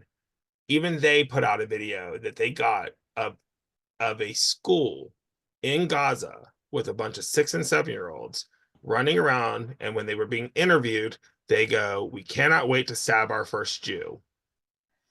We're ready for this." They get indoctrinated from a very young age. Yeah, does that make that child evil? No, they're indoctrinated. They're not evil. That's right. It's not their fault. Also, I don't know if you saw the videos. There were some videos leaked that about of October 7th. These were not people in military gear, terrorist gear with AK-47s. These were regular people. These were young men, boys, girls, women in regular clothing coming to kill Jews. That's what happened, and abduct them, right? It wasn't so you have this problem that this is ingrained in the system. Did you read the Quran? Have you read the Quran? You said you studied all this. Yeah, I've studied it. I will say that I've read the Quran once. Could I cite things from it? Probably not. That was a long time ago. I was 14 when I read the Quran. So yeah, I've read the Quran cover to cover, and I cannot remember all the sutras and things, but I will. And I read the what is the other one? The sayings of Muhammad. Anyway, but he does say there are some passages in there that are very, very, kill the Jews where you can find them and stuff like that, right? And same with Christians. It's not just Jews; it's Christians as well that they hate, and they want to. It's those who don't follow Allah. They're not Islam. And also, in the Muslim world, a lot of Muslims are good people. Most Muslims, I think, are good people, great people. They don't want They don't want death to. They're not jihadis, right? They're not jihadis, but at the same time, according to the faith, according to Islam, every Muslim is a jihadist. Either by association, they have to support jihad. It's part of the faith. It's not something you can disconnect from the faith. So maybe they have a personal objection to the murdering and killing, but the murder and killing is part of that book. Yeah, I am very weary of ever demeaning anybody that I don't think has done anything wrong. And the last numbers that came out, about 25% of Muslims they're terrorists. Let's just be really real. We can call them jihadists, what we call them whatever, when they're terrorists. They're people who are out there to create terror in our world. But that still leaves 75%. And that still leaves a bunch of people who are not involved in any way, shape, or form. So we can tout what they believe, what they don't believe, but they're not involved. And so, and I focus solely on terrorism. Yeah. And that is the problem that I have. And so when we are talking about the indoctrination of children, when we are talking about the turning of media, when we talk about the dictatorships and the authoritarianism of it all, it's concerning that people would think that that has a right to live in our world, and that it should be defended. When I am the exact opposite, I say defend the humans that don't want to do this. Defend those Muslims. I have so many Muslim friends who are nowhere near like that. And on the flip side, I have so many Christian friends where I could probably point out 5 of them that would easily be reveling in the destruction of an abortion building and somebody died in it. But because of the destruction. So I know, just when I don't even want to use the word friend, I have so many people I know of different faiths that would be okay with that. So like, it's so evil on every side, and we have to separate those people from the people that did nothing wrong. And that's why it's like, I can sit there and say, I hope the Palestinian people are free, and I hope they get their land, and I hope they get to live free of Hamas, and they get to go about their lives. But I also hope that Israel gets to have their land and gets to be free of Hamas. Yeah. And does that mean that I agree with the Palestinian government or even the Israeli government? No, I actually don't in most cases. I don't agree with either one of those governments, but the people in there I do agree with. So yeah, so just a couple of things on the comment about 25%. Yeah, the Mujahideen and the jihadis are a small percentage of westernized Muslims. I think you get the real radical ones in those areas. But I mean, if you just take an hour in America, and it's a very small percentage that would support jihad, true jihad, except maybe just like in my old church when I grew up, they would find that if they dig up at where the money went, they are supporting jihad. Yeah, and I think that, like you said, it's indoctrinated in most societies. Yeah. Some sort of support of, well, if somebody else is extreme, let them be extreme, but I'll just help them if they get my cause across the table. That's society. Like, that will always happen. Hands grease hands all the time. So what do you think about the United States sending money and supporting Israel in this war, and then Biden also sent money to Gaza, right? So when it comes to our tax dollars. so first off, as an as American understand how the world works, um, we are a part of NATO and we are to defend the people within NATO. I am shocked that we are the only people defending Israel, but that happens a lot when it comes to Jews. Um, I, as far as I'm concerned, Palestine is not a part of NATO, so they made their bed. They have to root out Hamas. They allowed Hamas to take over Gaza. That's up to the government of Palestine to clean up their mess. They got to clean house. They're not going to clean house. Somebody else is going to do it for them. And that's the problem. So I don't have a problem with us sending aid. I don't think we should send people. I don't think we need to be in another war in any way, shape, or form. Israel has more than enough people. Trust me, I am scared of the Israeli army as they are badasses. They can take care Yeah, of themselves. yeah, that's a Trust me, they don't. reputation. Yeah, they do not need us um at all. But I do feel like we have to watch where we put our money. We have to watch where we put our people because I am an American first type of person. Like I said this to somebody the other day. We have to be able to put our own mask on in the event of a crash before we can take our mask and put it on somebody else. And if we're not fixing ourselves, we can't fix other people. So we Yeah. have to be whole first. So that's the way I view the world. So, so I assume you. So I assume you voted Republican in this last election. This was the first time I ever voted Republican for the president. Okay. I So typically vote Libertarian.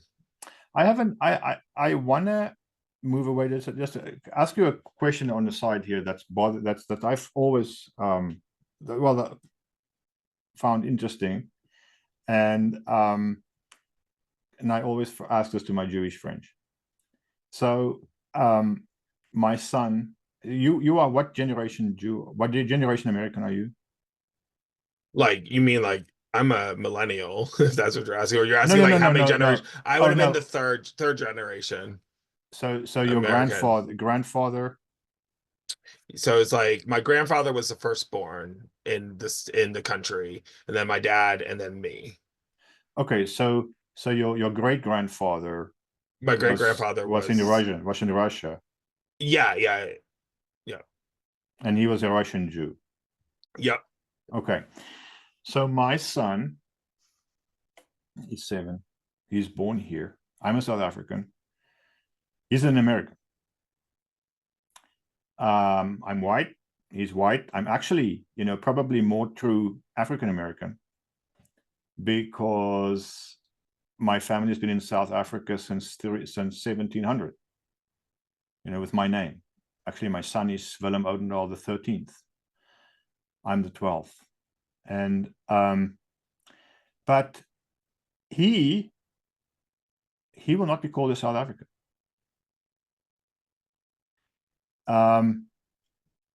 So what I would like to know is, wouldn't Jews catch less flack if they just stuck to I'm an American instead of I'm a Jew? What?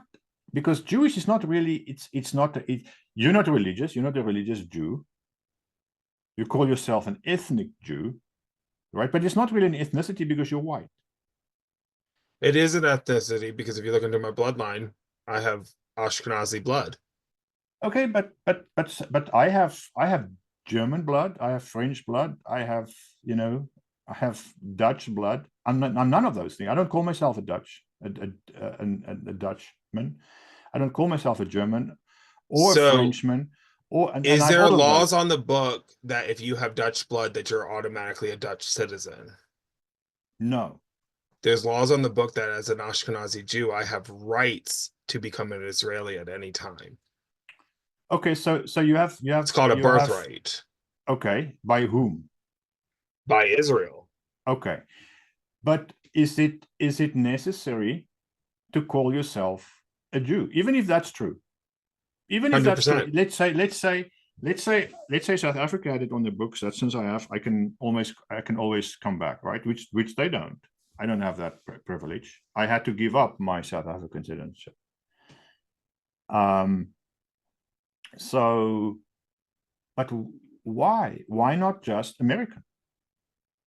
Why not like Well, me, well, I think you're. like me and my son? My son is an American. I'm a US citizen. I had a security clearance. I had to give up. I had to basically swore myself away from South Africa to do that. I had to I give, have. burn my passports, right? My South African passports. So, so, um, so what is the purpose? Why not just assimilate as and call yourself, stop calling yourself a Jew? Just say, I'm an Because American. And then why identify, why is it some way to lift up above other people? Is it some way to distinguish yourself as better than other people? Is it some way just to distinguish yourself as something that's different? What's the purpose of this? I mean, Well, I don't speak when for other Jews, but I'll speak for myself. As a Jew, I am an American. I've always yeah, said American. I've said it probably 17 times in this call. I am an American. I will always be an American. I'm proud to be an American. Being Jewish does not distract from me being an American in any way, shape, or form. What Judaism is and what being a Jew is, to me, it is a rich heritage that has been stolen from my people for multiple years. It has been something that was trying to be eradicated on this earth, on multiple occasions, not just by the Nazis. It's happened for hundreds and hundreds of years. Our population has diminished and replenished. But the way that I but view I it don't think the is, Jews are the only ones that can say that. no, So but we're there's the only ones that are almost gone, if not the ones that are. There are a lot of people that are gone, and there is 0.2% of the world's population is Jewish. 0.2%. well, fewer South Africans remain. The English South killed. African is a place. It is not a people. It is a people. I'm a Boer. We were almost eradicated by the British But in the you just said it. You concentration said in the you said I'm South concentration camps. African, but then you said you're a Boer. You're a Boer. That you're not Yes, South African. You're a Boer. It's very different. It's your ethnicity. a Boer is not is a settler, right? It's a Brit is not British. It's the Dutch, German, and French settlers that became Boers. They developed their own language. Language became official. The British discriminated against them. The British were very racist Yeah. when they colonized South Africa. They are um, tales of British, um, elites who hunted black people in South Africa, like they would hunt animals. And they discriminated also against the Boers. The language was outlawed. You couldn't speak Afrikaans. It was in resistance that Afrikaans actually became a language. The Bible was translated in it. It was a resistance movement to translate the Bible to write poetry and write literature in Afrikaans. And so, yes, Boer is a specific group in South Africa. It's a Yeah, specific. that's what your people is. And so Yeah, I think, and you know that history. Do you know why you know that history? Because somebody took the time to tell you about it. yeah, and we You had wouldn't know history any of with. that. You didn't live during that. You didn't live during the British trying to destroy you. So why even associate with it? Correct. So, well, because we grew up with that, with a culture, right? It's a whole culture that comes with it. Oh yeah, yeah. Just like I grew just just like like Jews. Jews, Exactly. and so Exactly. that's the whole But thing. you It can is say it the is a same thing. heritage. But you can say the same thing about Italians, right? You can say the same thing about Have many you met an groups. Italian American? I Yeah, have never sure. met an Italian American that was not proud to be Italian. Even if they are Yeah, the 10th generation in America, they're a proud Italian. That is the goal of America, is to be Americans made up of a melting pot of individuals who come from right. unique and rich backgrounds. Jews happen to be a background that is ancient, and it has been around, and it was not established in the 1800s. It wasn't established in the 1700s. It was established BC. And so Okay, so it is elevated against over other people. No, it Because is of a that heritage longer that we history. believe. It has a longer No, it is history. a heritage. When you want to come and challenge me to say I don't have a right to be a No, no, Jew no, no, no, no, no, because no. because I'm I not should be an challenging it. American, I'm challenging it. I'm challenging it, but I want to get to the but bottom of I'm it. explaining to you why Jews liked it because we have a long history. And guess what? We don't have. We don't have files. We don't have paperwork. We cannot track our history past the 1930s because if you are an Ashkenazi Jew, you have no documents past Ellis Island. Right. But so wouldn't it be for Jews all over the world, not just in America, wouldn't it be better to stop calling themselves publicly Jews and just We will say, never do I'm an that. American, right? And you can still continue in your culture. You can still, I mean, I'm an American. My son is not an American. He will never be called a Boer, right? My son is never going to be called a Boer. He's going to be called an American. He's going to be, he's going to have an American accent. He's going to have to American to But are you going to school. teach your son your heritage? Yeah, yeah, he does. I mean, so we have And you're special gonna because you want him foods, to and we remember it. You have want him, certain, yeah. and I speak Afrikaans to him, so he speaks fluent Afrikaans. I brought all my books in Afrikaans, well, not all of them, but I brought boxes full of books back from South Africa that I shipped here, that I have here, that he can read and that he can, for him to carry some of that. But he's never going to be a Boer.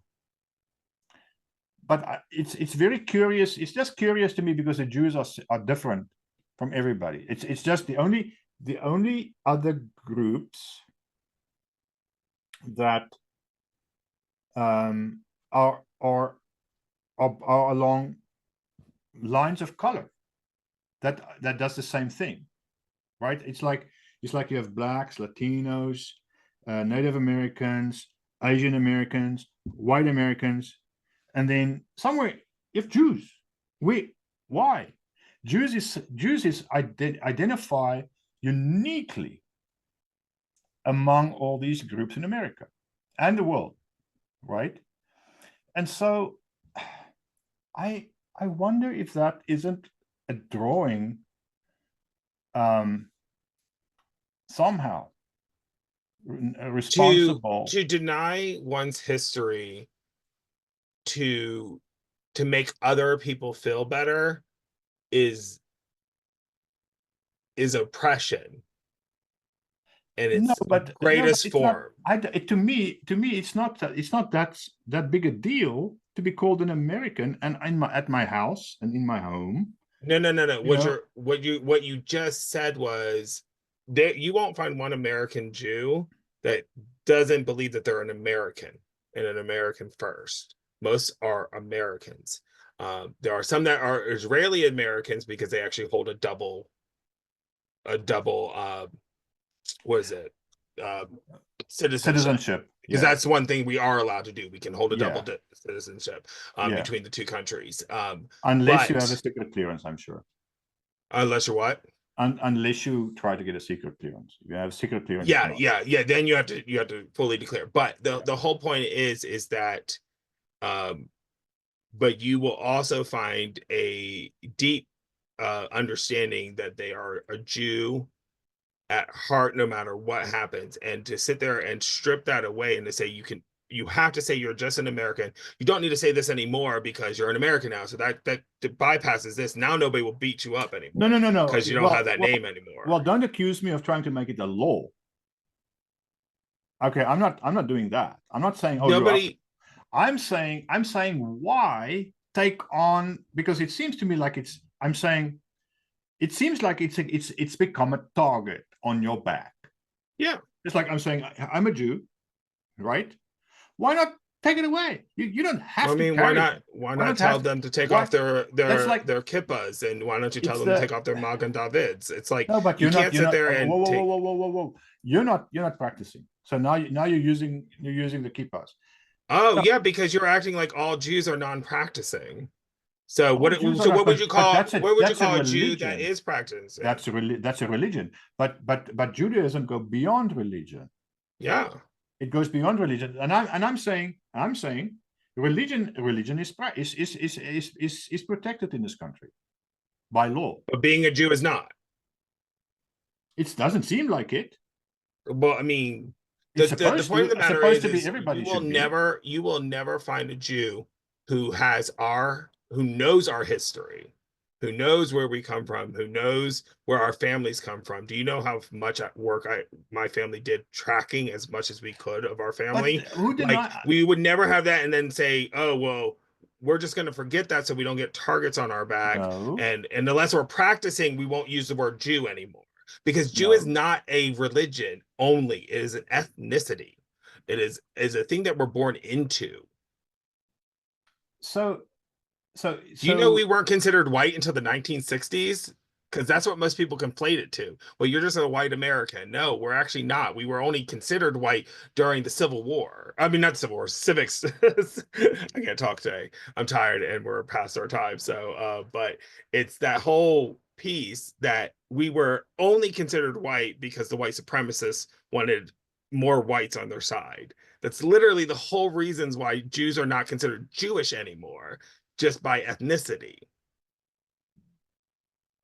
So Jews were not considered white No, until the no, not at all. 1960s in Why America. do you, In America. yeah, in America, why Yeah, do I you didn't know think, that. if you look at your history of the civil rights movement, Jews stood shoulder to shoulder in every single major civil rights movement with Black people? Every single one. Do you know in what was it, the Mississippi burning fire, like that big thing that happened? Three Yeah, Jews were killed during that. yeah. But okay. So that's the history. There's a nasty history for people. But now, are you considered white or not? According to everything, we're considered white Sure. That's what here I in thought. this country. In every other Okay. country, we're not. In every other country, In most countries, we are considered, it is its own ethnicity. In as Israel, it's its Jewish, own as ethnicity. Yeah, Jewish. Okay. yeah, So, but I mean, we're all human, first of all. yeah. And secondly, there's no distinguishing feature. When I look at you, you could be Irish, you could be Scottish, you could be just by what you look like, right? You're definitely not African American. You're definitely not Asian. You're definitely not, right? I You mean, wouldn't even probably know what I am if you looked at my blood, no, because blood doesn't, right, features right. don't make up an ethnicity. Yeah, So there are defining things to that, but like, if in all circumstances I was born blonde hair, blue eyed, I would be the perfect Aryan child because of where I was born. Like, yeah, it doesn't mean that I am not Jewish. and also there's a lot of mixed blood in the Jewish community. So you're not 100% My dad was, Ashkenazi. my grandfather was, my dad was, my grandma is. I'm Well, 57%. okay. So and I think it's also the same thing. The question is similar about the LGBTQ community, right? If somebody is gay, um, it's a very, or like you're bisexual, it's a very, and you're married actually, Mm-hmm. right? You're married to a woman. Yep. Okay. But why carry that in public? So in other words,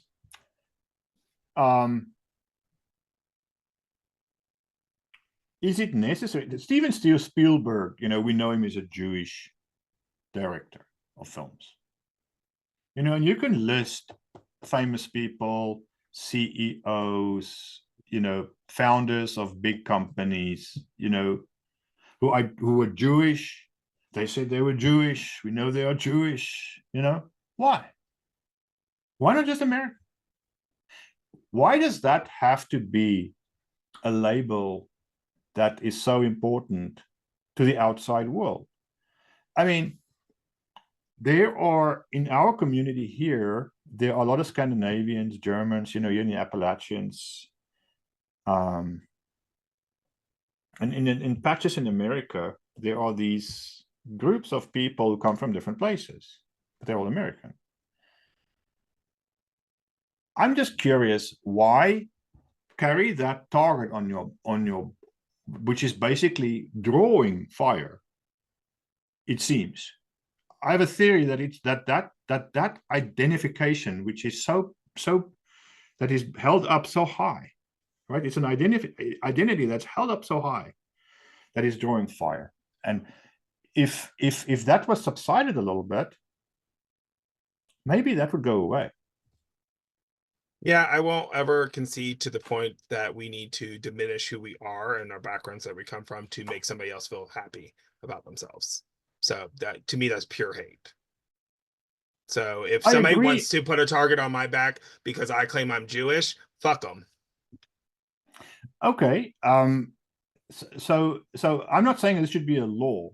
I'm saying why it's a choice, right? You Yeah, and choose we have you the right to do choose this. There's to many Jews that live in fear and do not wear their Magen Davids, do not wear their kippas. They do not practice openly. They do not tell people they are. There's many people that do that. There's tons of Jews that do that because they sit in fear of their life. I fear no one in my life. You want to come at me, come at me. Then it's God's will that I die today. Let's do this. But I will tell you this: I will never sit quietly yeah. and allow it to happen. Do you think that is the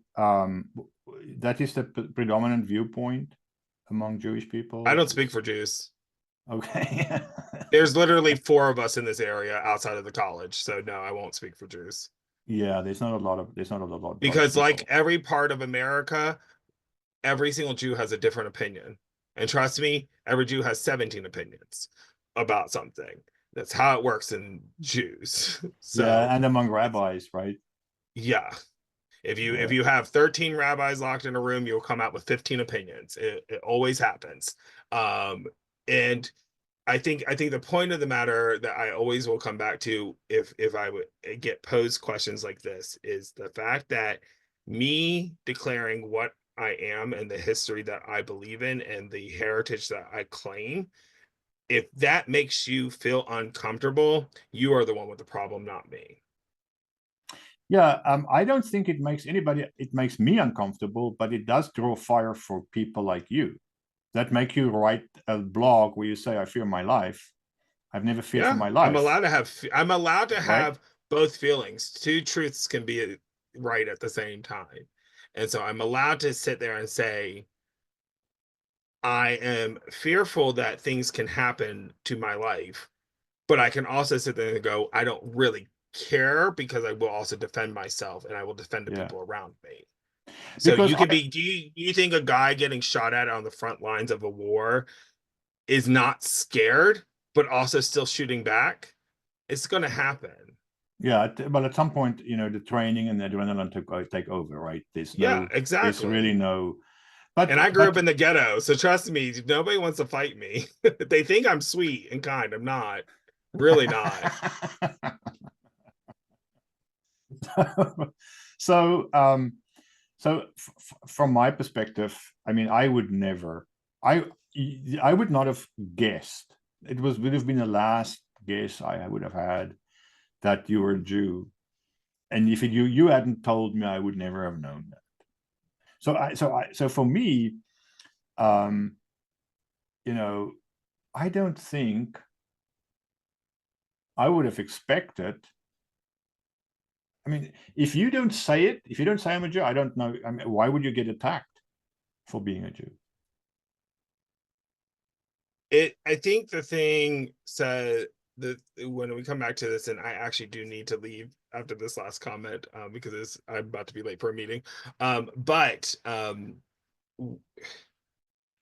it is not the first thing I lead with, and I don't have to. It's not right. It's not anybody's right to know what I am or am not. And honestly, up until October 7th, I didn't wear my Magen David at all. I've had it for since I was a child. Never wore it. I stopped wearing it and I put it on. on October 8th. And I haven't taken it off. Shower with it, sleep with it, never take it off. And it came down to the point of, if you want to spew hate, say it to my face. Don't act like you're saying it to somebody who doesn't know.